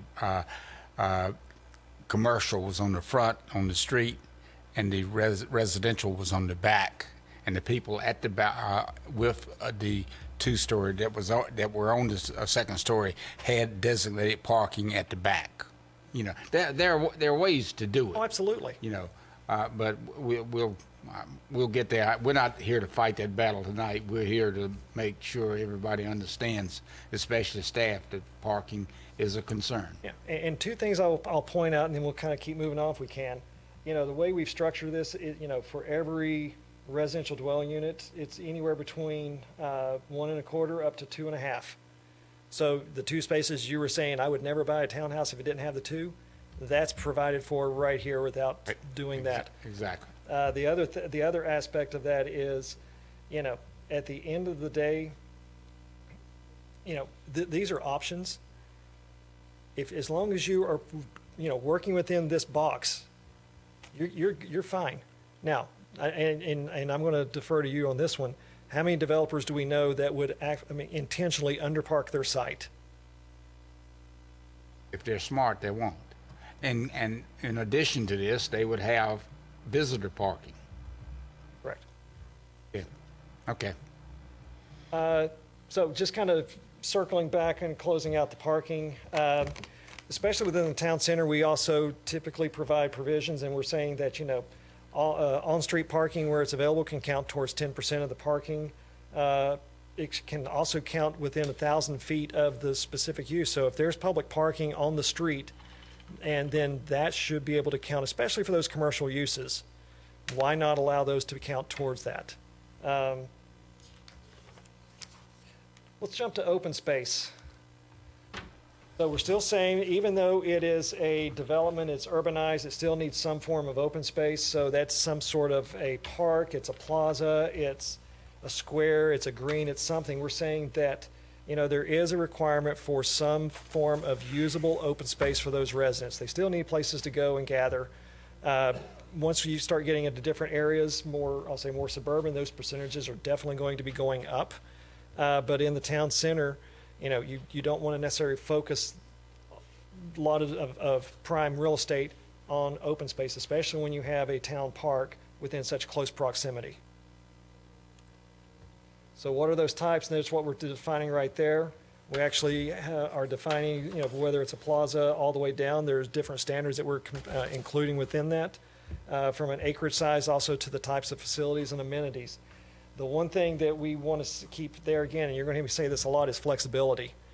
We've seen codes that say, okay, for every 10 houses, you have to have a tot lot. Okay, what if I'm marketing this to a retiree community? I don't think there are too many of those folks who are going to be getting on my tot lot. So there again, flexibility in the size, the approach, and the amenities that go with it. So early on, we talked about some of that buffering. So where we're getting into those perimeters, what we're saying is it's not just allowance for buildings to be right up on the edge against somebody else's property. What we're saying is instead, there are provisions for some setbacks at that point. You saw where we were talking about 0 to 45 along the rear and some of those things. What we're saying is, especially where we're getting adjacent to, let's say, the town center versus somebody's single-family home, we don't want a 5-story building right there on the property line, overlooking whatever. So we start saying, okay, from that aspect, we start stepping back. We start pushing the buildings. We start requiring the fencing, the landscaping, the trees, all of that along that perimeter so that there is that separation between the urban and, I'll call it, the non-urbanized components. One of the things I want to make sure to point out on this is we do define where that property line is, so the exterior property line, because what we've seen, I think I said this the last time, we've seen some places where they put the fence on the outside and all the landscaping on the inside so the residents see that, and the people that live on the other side see the backside of a fence. What we're saying is you can do all the landscaping you want to interior, but you have to have this between you and the adjacent property owner. What does that look like at the end of the day? Basically this type of provision here to where there is the buffer zone, there is a use restriction, and there's also that height limitation within certain components or in areas adjacent to that periphery.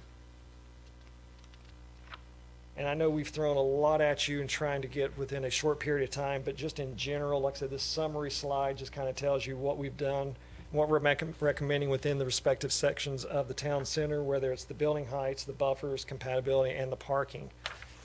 Before we go into the next section, I definitely want to make sure, see if there's any other questions at this I had some point. specific questions. It's in the packet that we actually received. The one, it's with the chart, so it starts on page 5. I guess the first one's kind of a legal question. The third one down, adult entertainment. Do we have to have a provision or any zone that has to be in, or can we take that out completely? I know it doesn't pertain to this, but.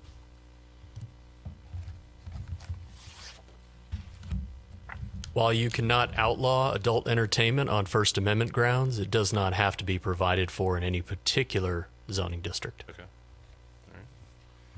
All right. Adult entertainment. I have no idea.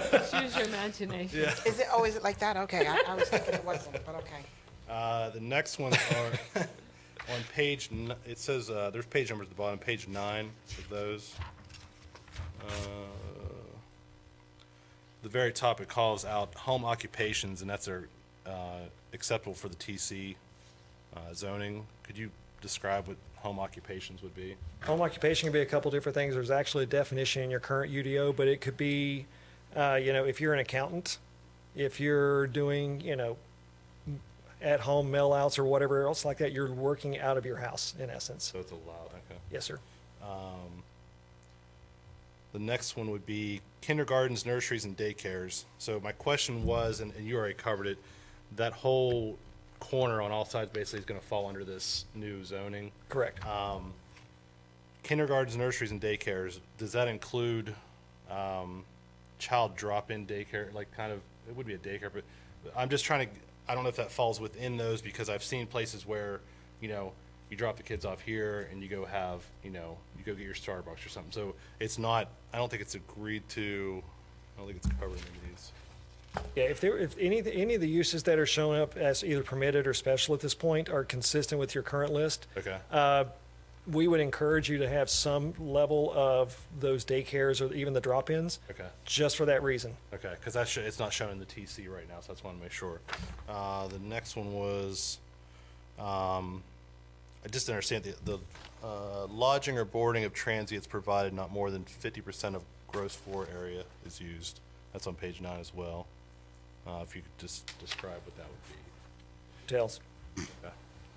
Hotel lodging, bed and breakfast, well, not bed and breakfast, that's actually has a separate definition. Okay. The only other request is on page 24 of that, and it's basically what we already saw as example of the trees, if we go from 3 trees to 4. So we like trees, so I'd like to, I think any more than 4 would be too much, but I feel like 3 is a little spaced, so an option maybe to go to 4 trees per 100 linear feet along buffers.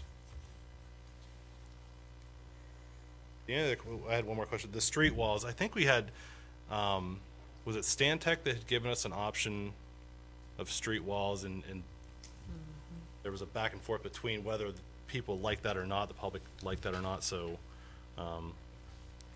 that was the only question I had about the street walls, if that's something that we're, I think that had to do with what type of grade. that Yeah, we- it was, well, I think what drew down the sentiment towards the negative on street walls, so that, and Kelly, what we did was we gave 2 options on how the interchange would be designed. Young and Main, was the result of street walls was trying to break up the steps down. And so I think that was more the concern, was the actual stepping down, down, okay. right, and breaking up that way. okay. There's been a concern, Kelly, about street walls and how bricks as street walls were used in downtown demonstrations and such. So I don't know what kind of materials street walls typically are. Are they wide in variety and such? Yeah, absolutely a wide variety. I mean, you know, we typically start looking at whether it is masonry or metal, like the wrought irons or things like that. You know, if there are specific materials that as the town, you're like, we really don't want this, we want to encourage this, then this is the time when we need to be thinking about it. So if you look at, Wake Forest has street walls. And they did it because of the elevation and the steps. Now, their difficulty with street walls and due to the steps is skateboarders using them. So there's that element too, that when they get popular skateboarders, which they are, what they call that, I don't know what that terminology is, but they use them as skid walls. So you gotta be careful how you design them, what they attract, what they don't attract. I think the element is they're trying to break up, allow people a place to sit and break up the look. Correct. But if you don't design them or put them in the right place, they become a detractor because they bring other elements to them. Right. So it is an important component to the design. And I think they look good in Wake Forest, but they bring other elements to them too. So Thank you. I have a question on page 11. I just put a big question mark by signs. So does that just mean signs are not allowed basically in this district except for the CH, which I'd like to know, what does that stand for? I'm struggling with these acronyms. I was gonna say this, we did not modify the signage per the all. district at this point. Gotcha. I will tell you, when you look at what we are proposing as part of the overall UDO update, we are talking about some pretty significant changes to the sign code. Which would include architectural standards, that's what I'm getting at. Because we have signs, but do we have any architectural standards that we're considering? Talking about signage.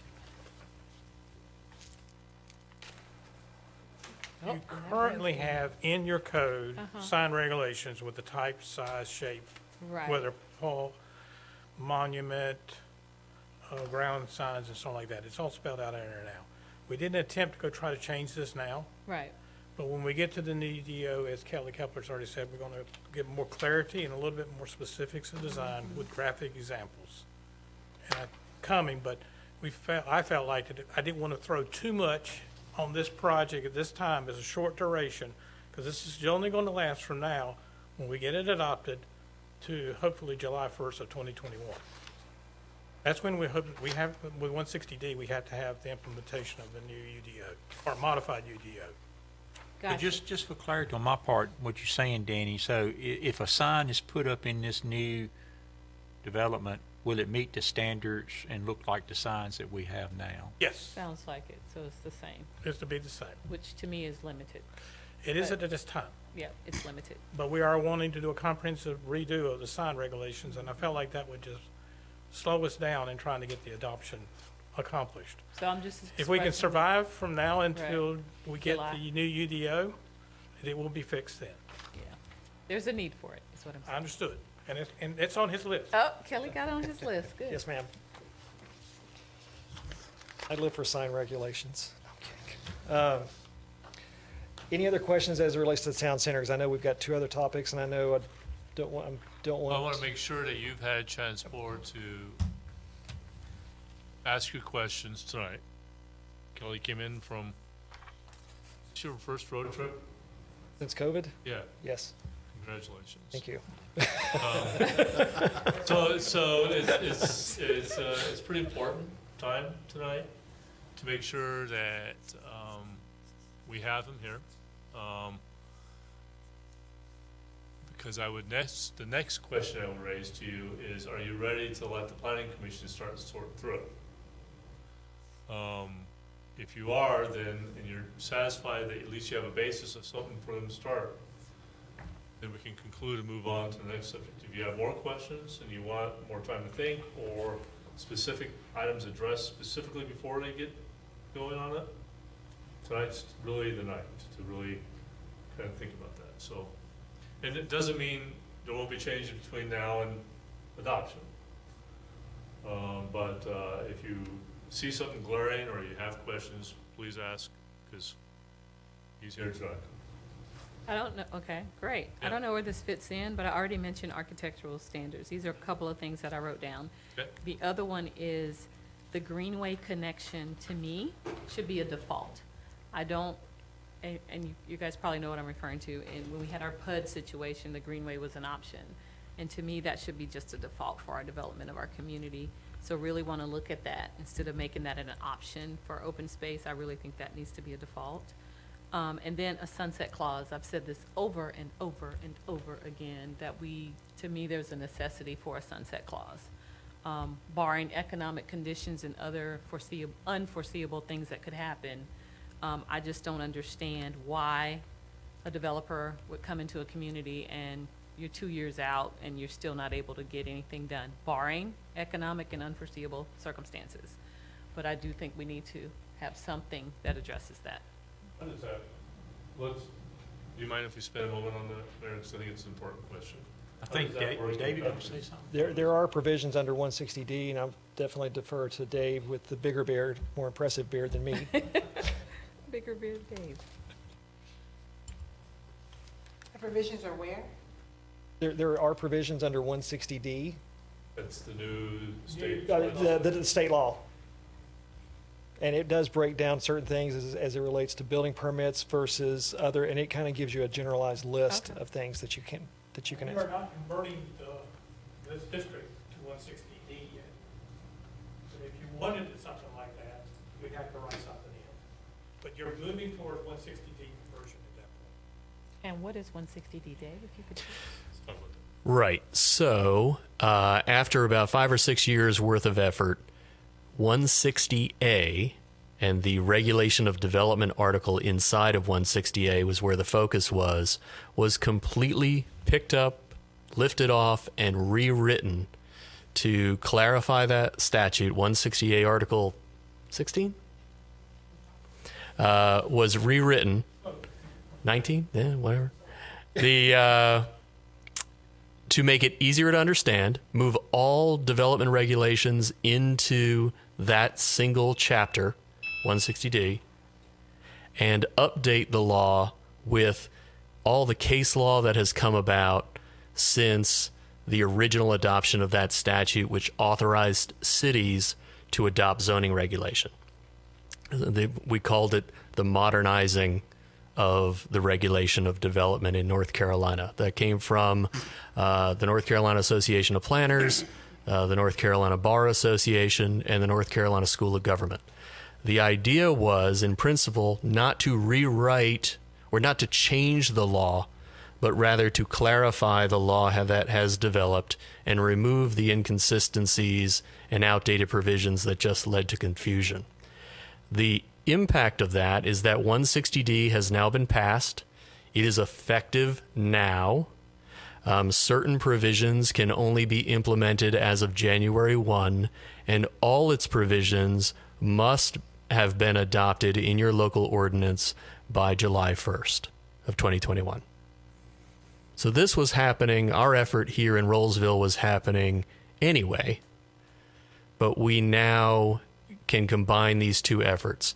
Every city and every county in the state of North Carolina is updating their ordinance to accord with 160D. Oh, by the way, 153A is the county statute. That no longer is going to be a thing. Everybody, cities and counties, will all be under 160D. Can that be easily put in this one that we're doing So, now? North Carolina currently has vested rights statutes, which provide to those who provide site-specific development plans vested rights. Once they have received their approval by the town, they are entitled to rely upon those approvals for a period of time. Okay? Different things have different time limits. And admittedly, I didn't think you were going to ask me what they were today. So I will come back and let you know what the absolute minimum can be and the maximum could be. And you can make a policy decision on that for our new UDO when we get to the chapter on vested rights, which will be a part of UDO 2021. Are we calling it UDO 2021? We should call it that. Danny, what would you call it? Well, never mind. The what? Rolesville Next 2021. Rolesville Day. Land development. It's such a good slogan. It's on the cover and no one uses it. So more to come. You're going to give us... when we More to get come. direction. If the board wants to take it up with a text change now, we could do that, but you wouldn't be able to retroactively shorten someone's approval. And given that we're going to do it anyway, I think the expression is that the juice might not be worth the squeeze or something like that. Gotcha. Okay. Thank you for clarifying that. Anything else on the town center text amendment? Can I ask a question from the board to think about? You have heard a lot about alternative parking plans, APP. How we want to implement those is something for board members to think about on their own or in groups smaller than a quorum. We could do that as a by right matter.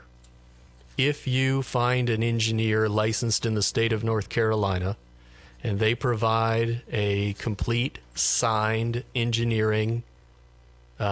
sealed engineering drawing to the planning department, you can use your alternative parking plan instead of our ordinance. That would be something that staff could administer without coming to the board. All the way on the other side would be we will have the rules that we have, which may be waived utterly in the judgment of the Board of Commissioners in its policy and legislative judgment. No standards whatsoever, but we could reduce our parking standard, and we put that in our ordinance. It would not be a variance, it would be a waiver. So those are the two extremes, and you know that you're going to hate what's in the middle, which is a quasi-judicial proceeding before the Board of Adjustment or the Board of Commissioners to consider an alternative parking plan under standards that you have stated and placed in the ordinance. Will it be safe? Will it be sufficient? Have they provided material, substantial, and competent evidence of safety and sufficiency, for example? And other people could put on their engineer to say no, and we could do that. Think about it, please, for me. Is it part of this text amendment or the UDO? We have APP in this text amendment. Right. So they need to make that decision as part of this text amendment? If they would like to have an alternative parking plan procedure, we need to pick the procedure. Yes. Why would we want to do that? I'm asking the board, why would we want to do that? Why would not just set a standard and make it simple? Kelly can probably speak to that, but the central business district idea is that usually in a CBD or in a town center, you are dealing with limited amounts of space and trying to make things work in less than ideal situations. You're talking about limited geography, infill development, vertical development, and so your normal cookie cutter parking requirements might not work for every site, even if they look like they're just next to each other on the street. So this town center overlay, will, or whatever it's called, District, not an overlay. will only apply to this particular area? Or is it transferable? Whatever you zone that classification is where it'll apply. Gotcha. So it It could will not apply. for the whole town. It's wherever we designate. Right, that so it AC could apply to zone other district. areas. That- And your first rezoning case on this will be for the town center cobblestone site. Yeah, and you know, as we heard, we already proposing to be less parking than we do in a suburban, I think you call it suburban commercial place. So, you know, I think it's gonna come down once it goes to the planning department, everything else is ironed out. Seems like this parking, we just have to come up with the numbers. It's a number thing, I feel like, you know, whether the numbers here we agree with or we need more numbers, that's what we'll have to decide, I think. And I think part of what, I'm not struggling with it, but just in getting clarity around it is part of what I'm struggling with. Every reference I've heard is much larger than Rolesville. So sometimes it's hard to see further ahead when you're talking about a town of approximately 9,000 residents versus Raleigh with 500,000 or whatever. I don't know. Or you even use Morrisville or Davidson. So you're talking almost apples to oranges when you're talking about, and I've seen examples. My daughter just moved into an apartment and they don't have assigned parking. And I thought, oh my gosh, what a pain. But there's an enormous amount of parking around this area. So there's never a time when they can't find parking or their guests. But I've also seen in the tighter spots, and I will use the R word, downtown Raleigh, and I will say Durham. I was just in Durham a few days ago, and over by Durham Bulls Athletic Park, they have designated parking where some is designated commercial on that bottom floor, and then if you go up higher, you go into the residential areas.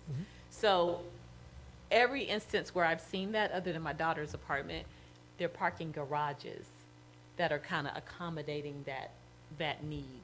So in this case, we're not talking about a parking garage, I don't think, but that's what I've seen. So I'm looking for an example where the town is smaller. Like, what Yeah. have they done? And let me say. Maybe 25,000 or 20,000 versus 500,000. Your examples are good examples, but let me also say that those are not dictated by the code. Those are determined by the developer or the owner or the manager of the properties, to where they would say, these spots are for residents, these spots are for commercial, et cetera. They can Gotcha. do that. We're not prohibiting that. Gotcha. Remember, parking in a downtown area is a little bit more compact because, like we said, we want to get the buildings to get the activity. Sure. Parking does not create you activity. Right. We want this to be a place that people come to have meals, to shop, to get ice cream, or the kids run around a little bit, or watch a movie, or have a concert, et cetera. Parking by itself does not do that. So therefore, you got to find a little balance in the parking of a downtown area. The one community, and I'm saying it's perfect, that we have in comparison to Rolesville is Holly Springs. Holly Springs is creating a village. You're creating yourself a town center. You are very unique that Fuquay Arena, Wake Forest, Apex, they already got something. They've had something historical, and if you look at it, they didn't create a lot of parking to make it happen. So I just want to throw that out. It's food for thought. And Gotcha. I think Danny's right. I think that's your challenge, our challenge, is we're pioneering a 21st century downtown. And Holly Springs is a good example. So I mean, if you get a weekend free, drive down there and see what you think, because they're a few years ahead, and you can see if they've got it right or not. They do have a parking deck too. I didn't think they would ever get it. But it was after development. Right. That's Kelly and I talked about is that your hardest one is going to be the first in. The first one in is going to be the hardest one because you're hoping you get it right. That really, I mean, the science is there, but it really is, did you get it right? And then, if you did too much, you're going to want to, you're going to probably have the next request, the next developer, next adjacent, say, well, can we share? Or, if you didn't get it right, you're going to say, we need more, and you're going to put on top, you're looking at a deck pretty fast. So, Lafayette Village. It's a perfect yeah, example. it's you're creating something, and the result will be known about 5 to 10 years from now. So, Okay. And one of the things I want to make sure and say, because, I mean, you hit the nail on the head. We're talking about some pretty drastic changes here. The easy road would have been just to say, okay, we're going to take the current UDO, make it consistent with the state law changes, and call it a day. But you've got a group of staff here that said, we're better than that. Let's put ourselves ahead so that we can have what we really want as part of this vision. And I'll give you a couple of great locations if you want to think about it. We're doing some things down in, some of these are Florida, some of these are Kentucky, some of these are back in Tennessee where I'm from. But I gotta go to Florida. Come on, what you got? Venice. Venice actually, which is in Sarasota County, basically it's about 25,000. No parking in the downtown area as far as requirements. Where was that? Venice, Florida, Sarasota area, beautiful beaches, by the way. which I don't go to, but They do have beautiful beaches. there's a little place called Wauchula, which is in the center part of the state. That's one of those areas we actually do a lot of work over there, and it's a similar type of situation. They actually have a historic downtown. The state came through and actually put two kind of highways and killed the downtown, but they actually said, we're just going to go with minimum parking. And so they have built surface parking lots across the downtown, and we did a study to show what the economic impact of that was, instead of it being a building versus a parking lot. And you'd be surprised at the valuations. There's a couple little places. Bristol is a little bit bigger, Bristol, Virginia, in Tennessee, birthplace of country music, not Nashville, by the way. Wait, where's Wauchula? You said North Carolina? That's or actually down in Florida as well. Also, okay. You've also got, there's a little place I used to work in called Stamping Ground, which is Kentucky, or Paris. Here's my 30-second spiel. If you want to go do the world tour, go to Kentucky. You can go to Paris. You can go to London. You can go to Florence. You can go to Warsaw. You can go to all these different world capitals, and also do the Bourbon Trail. Field trip. But there again, where I'm going with that is, look at some of those areas and look the way it's the same thing like Danny was saying with Holly Springs and things that Kelly was saying. Yes, there are things there, but they had to start somewhere. Thank you. I think Kelly is asking for us to give them directions of next step, and next step would be to go to the planning board and start working with them, and it's going to come back to us. And we're not going to solve the parking thing tonight. I think we can think about it. The planning board may come up with some good ideas and stuff that they've been listening to us, and I guess I would phrase it as a number one concern maybe. And that they may come up with something too. So I would say, board, are you ready for them to go ahead and proceed with the next steps? And I see nods there. So. I think it's a consensus. Okay, so I think I see nods there. So all to it. Now, a couple more items you were going to cover? These are very brief, and actually one of these is kind of I'll say a homework exercise that Kelly and I were talking about earlier today. How brief is brief? 'Cause it's nothing No brief. rush. well, this is your time. Yeah, we've been going 2 hours now. So if it's okay with everybody, let's take a 5-minute break, and be back at coordinate clock at 8:25, and we'll get started back and give everybody a chance to stretch the legs and stretch the back. Thank you. Huh?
like you said, the parking in the back for the residential, that's North Hills. Then they have the commercial in the front. Right, but I think, It's not a bad thing, I'm just trying to, 1985, Chapel Hill was the size of Rolesville. And think about what downtown looked like then and now. okay, so, I can't picture it because I wasn't here. Same, like they already had the bones, that's what. Okay, gotcha. So if you built in the pre and post World War II era, you kind of end up with this traditional Eastern North Carolina downtown with small retail that looks like Americana. It looks like small town USA. Rolesville doesn't have that urban grid. But if you think about,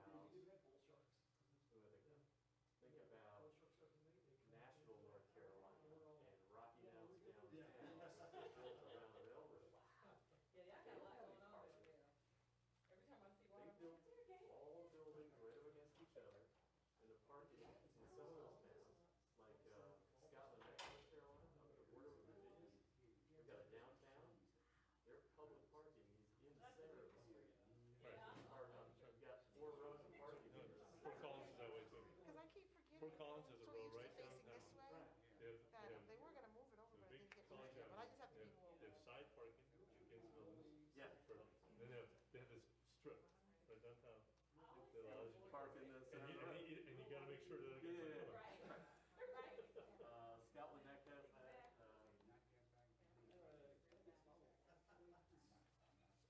Do we have water? Robin, do we have water? It's not in the fridge, though. I'll get it. Okay. That's fine.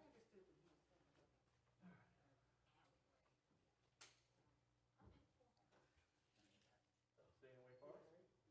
Sure, I can't hear you. No, I'm staying with the airport tonight. And Ronnie, I apologize again. I had somebody in my Got office, the 6 a.m. flight back. So. and That's good. That'll be a nice 4 a.m. I was looking at the clock, and it said 5:34. Yeah. So I'm like, 4:30, you're fine. It's so easy to get out early. Even better now, it's ghost town. I was telling Kelly, I said, with many times that when I flew through Atlanta. I have one of these, but I understand we don't have hardly any of them left. Yeah. Today was the first day that Oh, I they're taking it away pulled into for the gate, hurricanes? the plane, I walked straight Is that what we're across using? and got on the next plane. I didn't have to change. Yeah, that's crazy. We have more in the room where the safe is up front. how fitting with the season. He shouldn't have much more. Larger quantity of water. I think he's talking about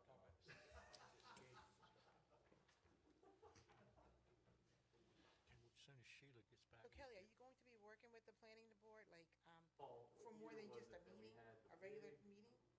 I'm sorry? Are they gonna have like a Water special shortages, meeting to go Lake and over Durham County.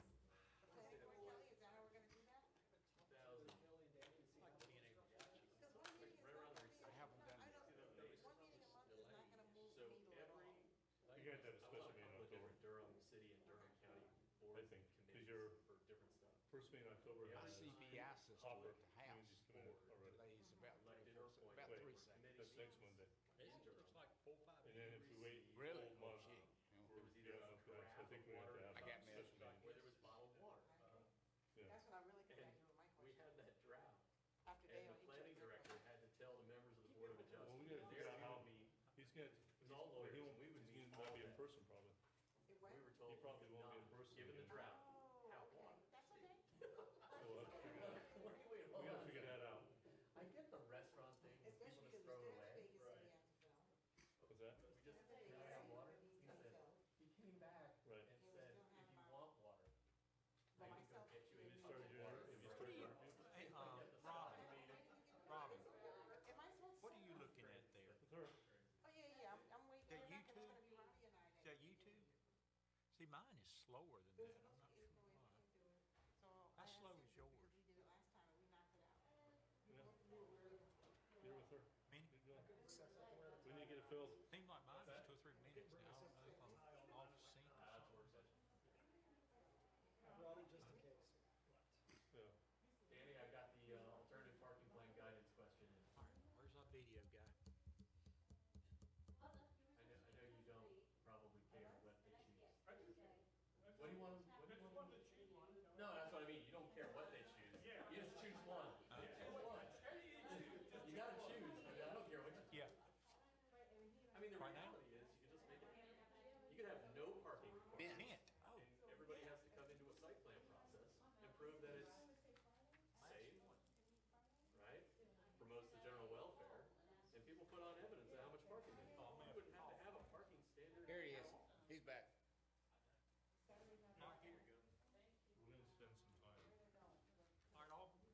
mics back on, please.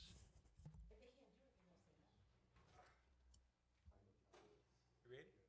I didn't know you were waiting on me. I thought I was. Okay, call the meeting back to order, and Kelly, I turn it over to you. Presentation. So this is where Kelly and I were talking earlier today about this may be one of those homework types of sessions to kind of talk through, because as part of the UDO update. As part of the UDO update, sorry about that, and the mic on. We are talking about doing some reordering. So what we've provided in that slide there and some of the information that you're seeing there is, I'll say, that recommended or theoretical reordering of the UDO. There's a couple of things that we would recommend being placed in certain areas and moving some things around so it makes more sense. So it, where like terms are being discussed and identified with other or similar types of terms. What we would recommend, of course, is that right there. And then one of the discussions that came up as part of the last workshop session was, how do we break this up into digestible chunks? So what we did is we took an initial stab at saying, okay, based off of this potential list and reordering, everything from, the introduction and the administration, so who does what at what point in the process, all the way and start getting into what are the zoning districts, your traditional zoning districts, your mixed-use districts, which are very much akin to like a form-based code district. Still retaining your overlays because there is definitely a need to retain those. And then you start getting into what we're recommending are the uses, whether it's a principal use, the use table, as well as some of those use types of standards. Then start thinking about design and development standards, how we're actually measuring the setbacks, the building height, and things of that nature. So all of those measurement types of things would go into that one section. And then moving into signage, landscape buffering and compatibility, parking, and then into our special standards, traffic impacts, and then subdivision regulations, nonconforming, and then your overall definitions. Now, when you start thinking about that, we've got 11 areas that we're talking about, which is, like I said, a consolidation from your current list within your UDO. And based off of this list, we just threw out there for discussion purposes the matrix that you see right here. So, when Kelly and I were talking about this earlier today, it was like, what if? And, that's when we start kind of throwing stuff off of each other. It's actually kind of fun because it's like, what if the board starts talking about, who does what roles and identifying those, and then we know how the UDO is going to kind of form from that point. Now, we realize that the state standards actually say there are certain things that you all have final say and authority on there. So there's, it's kind of like the free square and bingo. That one's already taken. There's a couple of others, but there's some potential variations that we could kind of think about. So, Kelly and I were talking, is that in the first tier? Is that truly in the second tier? Where do we kind of start to work that? So there again, kind of going back to one of the discussions and the questions that came up at the last workshop was, what do we think should go within each of those tranches or each of those groups? So you can see, like I said, on that one slide, it's a little difficult, and I apologize, but we broke it out. So if you've got even just a little bit better eyes, you might be able to see that one. But, looking at what we said was going to be tier one, or that first grouping, is actually, we'll say, the measurement of standards, your signage, your landscaping, buffering, parking, fences, walls, and lighting. Those are the types of standards that are going to apply no matter what. So let us go ahead and start thinking potentially about moving into those things. And then you start getting into some of the zoning district discussions, which would be what we're calling group two, or potentially group two. So anything dealing with the zoning district, the watersheds, the use tables, and those aspects of it would all be under that second tier. That's just our recommendation. That is not, of course, saying that this is the way we're going to go. Initially, we were thinking, okay, last thing at the end of the day is probably administration, because at the end of the day, everything else is informed. You all are tired. You're not going to care, so we'll just do that last. Kelly said, well, let's actually put it up towards the front. And the more that you start thinking about it, the more it makes sense, because that is going to inform some of those discussions and some of the processes that we're doing. But at the end of the day, you know, what's that last kind of grouping? Telecommunications, electronic gaming, traffic impact studies, and I'll definitely say that the general definitions are the last thing that get done, because once we finalize that list of everything, the definitions are being formed as we go, but what's that final list? That's when that comes into play. So at this point, Kelly, did you want to interject? Well, two perspectives, two things I want to add. One is, and then how do we do that? So the last page of your packet, you have a suggestion that you in the next month, form a steering committee. Because you all could be meeting on this weekly, monthly, if you wanted to. We think a lot of work could be done by a smaller group, and then ask good questions, but obviously reports out, minutes taken of those, such, where we can get in some technical ideas. But obviously, things are going to have to come to you, and I think you better be planning on meeting monthly to some degree.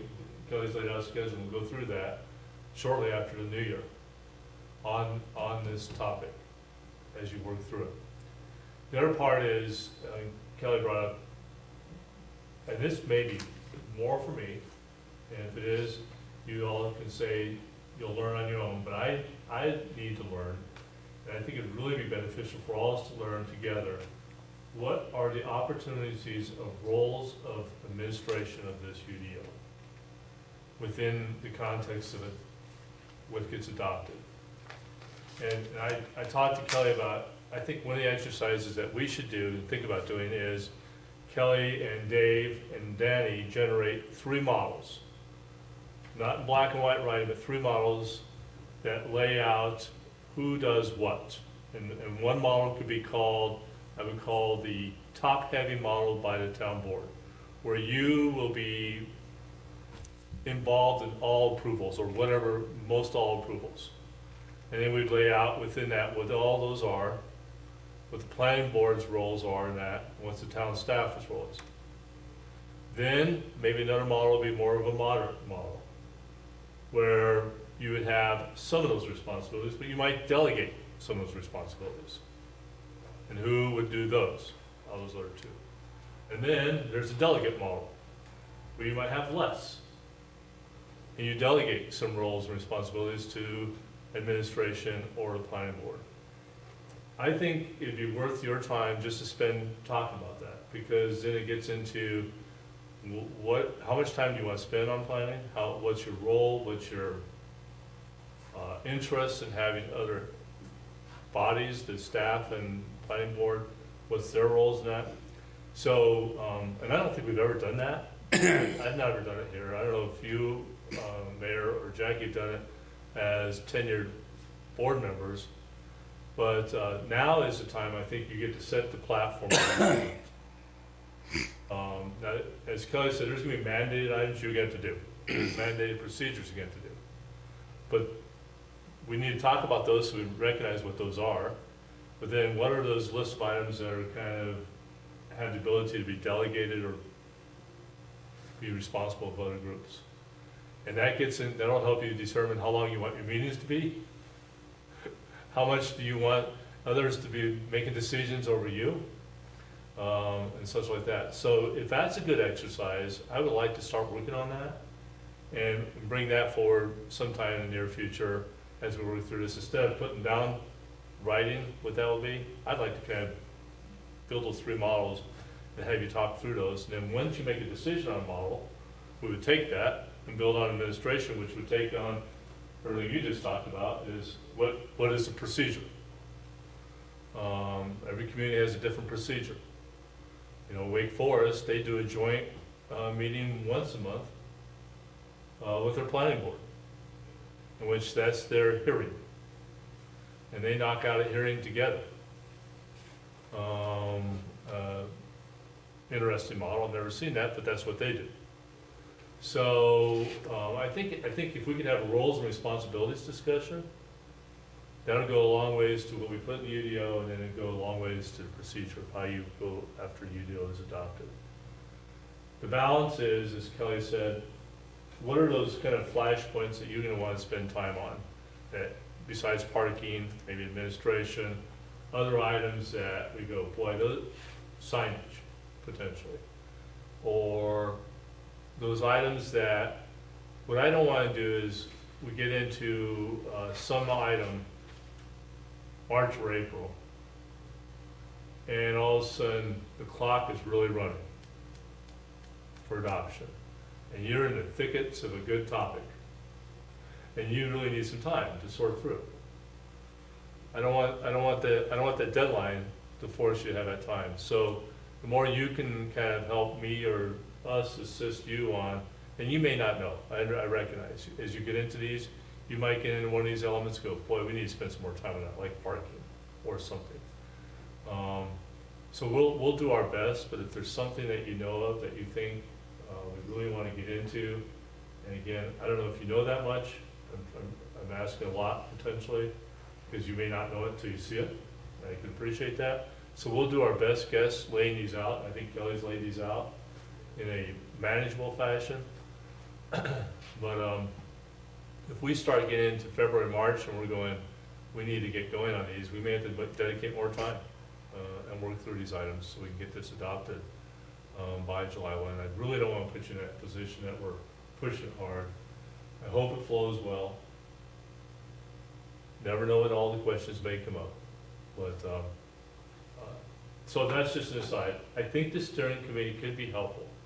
The steering committee might be able to bring in some folks in the room besides you all who can give some input, look at things. Because remember, one of the big elements of this ultimately is it needs to be adopted through a public hearing process. And so let's just put out there, you all are ready to go for a hearing in X period of time, was May.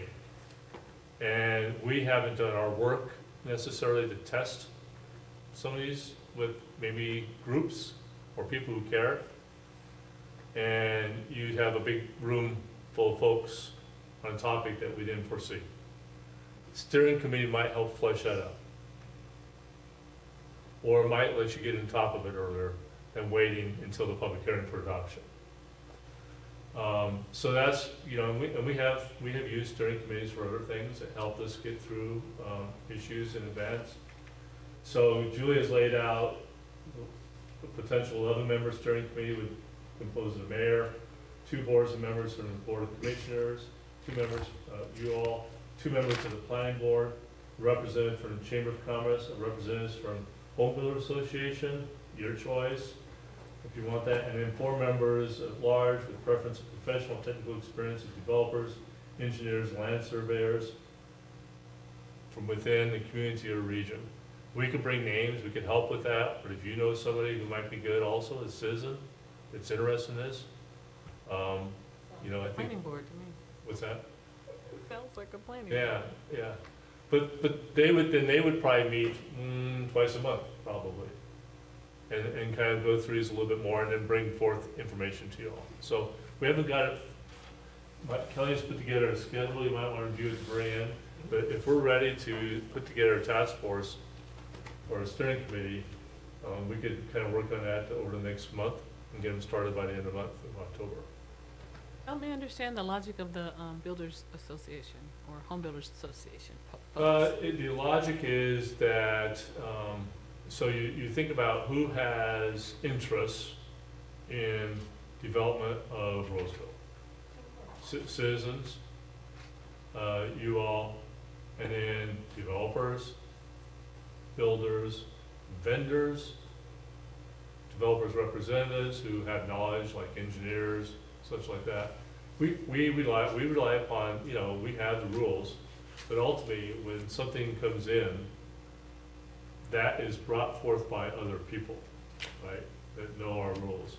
So that's the group that you kind of seek, say, hey, how can you help us put this together? That they have experiences in their communities, they may have knowledge of something that we haven't thought of. I think the way I would phrase it, Sheila, if we use them, is, you know, ideally, once we get this, you adopted, there would never be any gaps in there. There would never be any time they bring it back and say, hey, you don't have this in there, you need to fix this. And those, it'd be good to have a good adoption of this UDO that doesn't have a lot of gaps in it. And they say that they can help identify. When they read through it and they say, well, you're going to have a problem with this in the future if you don't go ahead. And I think that's what, not to tell us what to put in there, it's kind of look for things that are missing that it's going to present a problem. So, they suppose, and I don't know, certain ones, I think the certain ones have experience of looking at through them and seen so many of the different ones that they know something is missing that for us to consider. And I think that's, to me, when I heard it, it kind of made sense, It kind of makes sense to look for that. It's your UDO, though. They may bring biases and influences, don't get me wrong. I can appreciate that. But would you rather hear those now versus later when they say you've got a real problem and they try and convince you other ways? Or that we've just missed something that's really a good technical piece that we probably should address? I don't know, Kelly, what's your perspective on all this? Do you typically have communities that use steering committees and input, or how do they?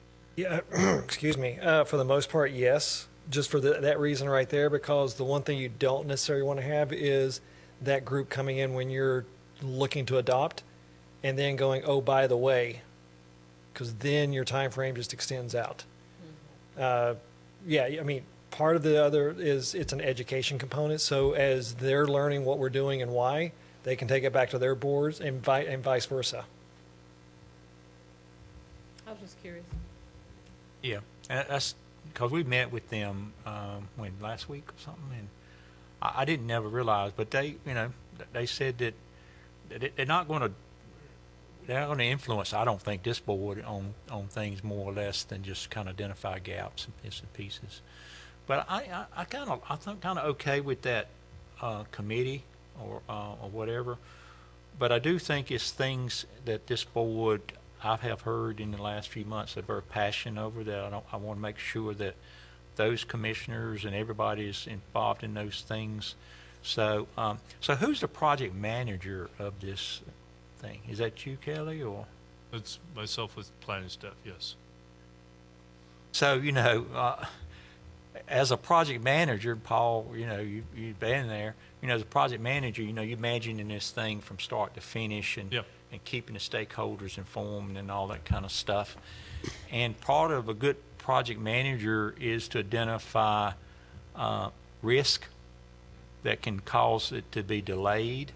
And I think we have raised a lot of those risks up and things that we passionate about, and I think it's good for us or you to identify those risks, and put them down.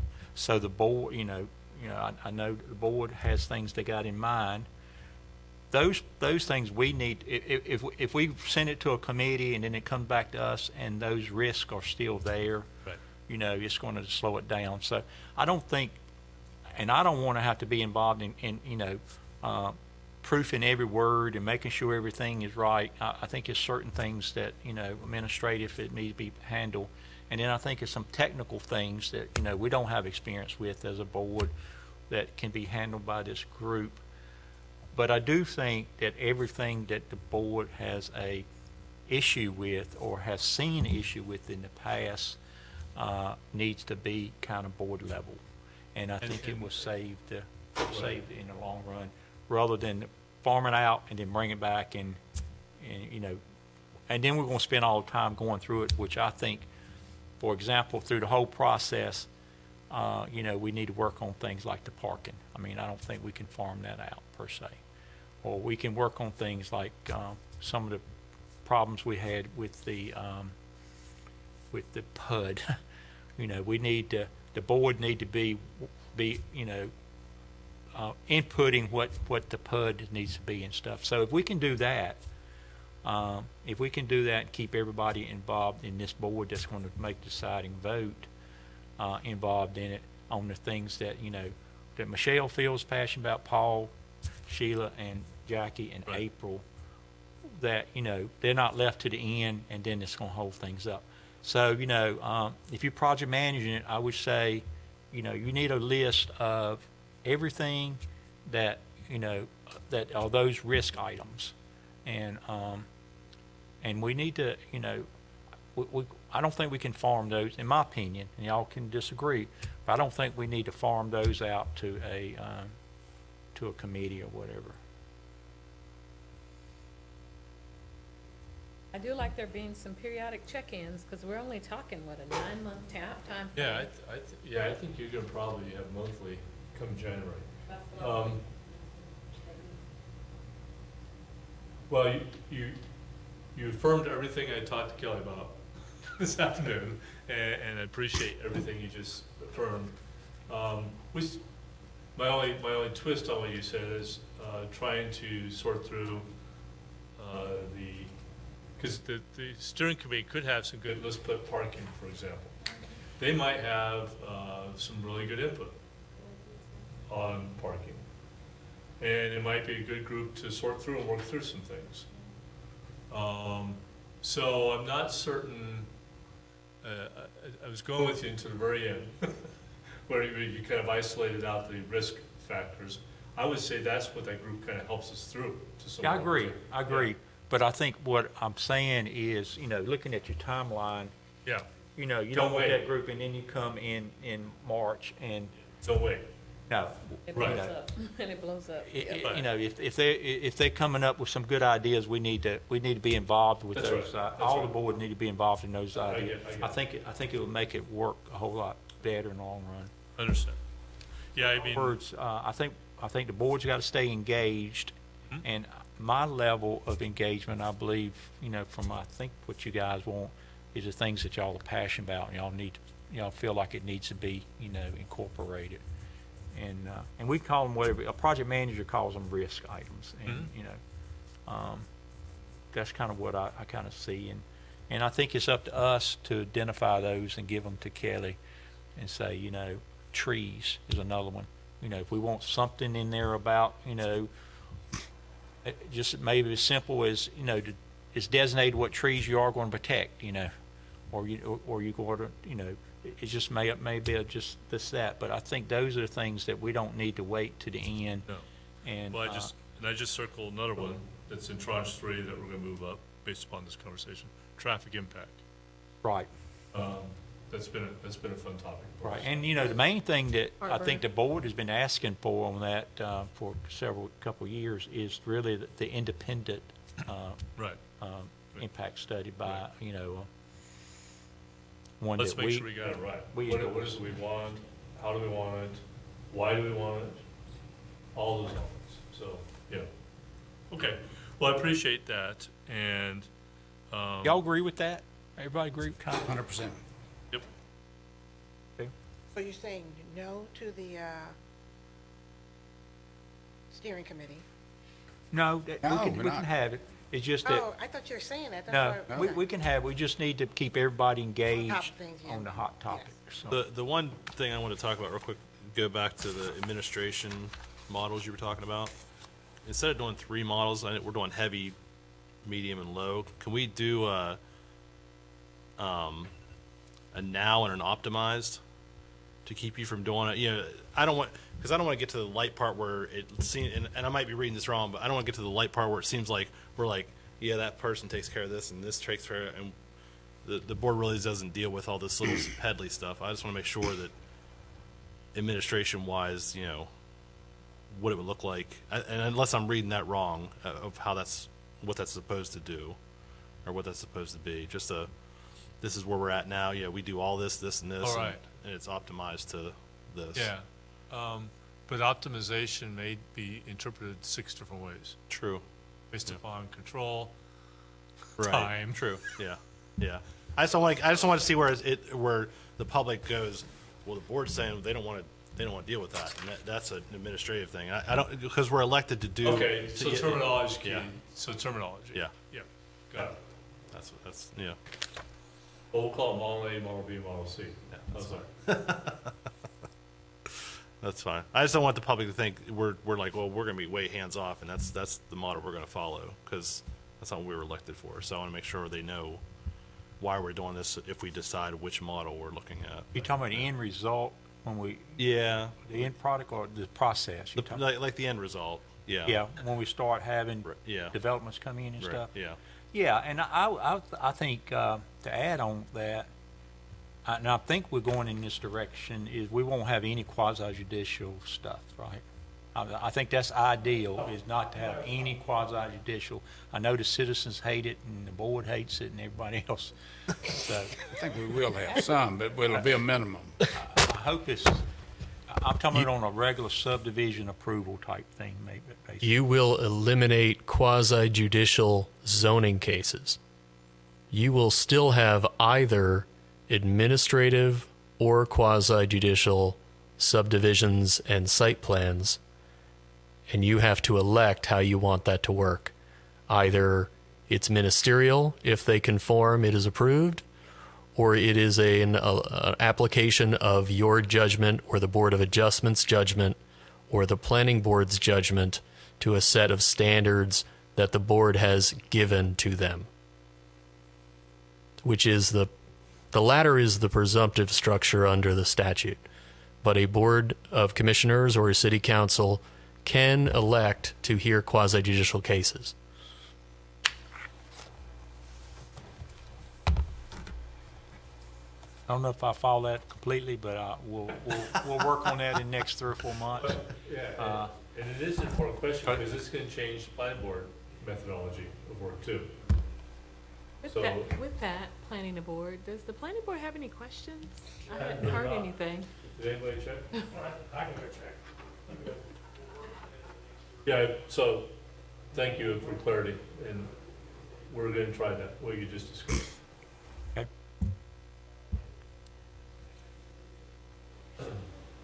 Short window.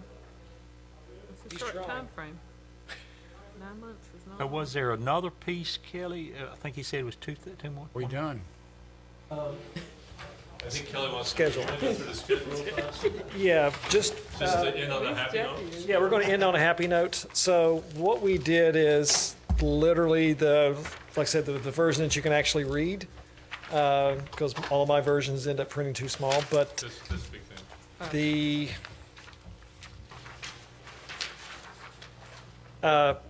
so we've got a charge that we have to have this thing done literally, as you said, within 9 months. We're saying we need to be moving quicker than that, and that's the reason you see kind of, I'll say, 2-month blocks of groups. So it becomes very critical what's in those groups. Now, the one thing I didn't tell you when I was saying, the signage, the parking, and all that stuff, that's going to apply across the board. That's also some of your most controversial. So some of those discussions, when I say controversial, a lot of, well, not necessarily conflicting, but a lot of discussion. You need to do those in that first tier. That's the reason we're having those items try to be done within the time frame that we're showing right there. So literally, we're saying we need to have the UDO done within about 6 months. Realization is, with the steering committee and everything else, it's going to fall a little bit more than that. Keep in mind, we also have a zoning map that we have to do.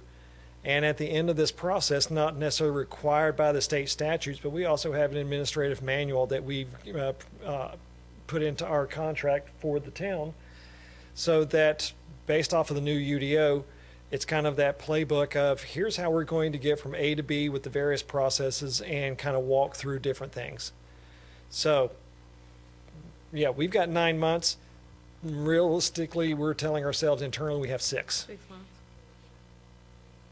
Best thing you did was, if you remember, a year ago, we had a conversation about we need to rewrite the UDO, and you guys started. Worst thing you ever did, maybe, is that we decided we wanted a new UDO, and we got started without knowing there was gonna be a deadline. Because we didn't know there was gonna be a July 1st deadline. So here we are, halfway, we got our feet in the water, we're moving forward, COVID hits on top of everything. And now we got a hard deadline. We didn't have a hard deadline before when we started. So we're in the water, we're swimming. Some communities have had to make modifications just to come in compliance, but they're not doing a rewrite like we are. So that's a big difference in our process. That's why we're starting to feel a little bit like we better make sure you know that this is gonna be a work product of yours, priority for the next 6 months. And, so, if we get it done, we get it done. That's what we have to do. Well, we're gonna have to accept the fact we're gonna need more than 2 meetings a month to get it done. I think after the holidays, I think you're gonna need to probably do one of these every month. Why after the holidays? After? Well, I don't know. Well, Why after? Why?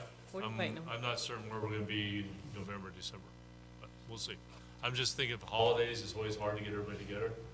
In January, let me think about when we need to start. And one of the things we may want to consider is our all-day work sessions.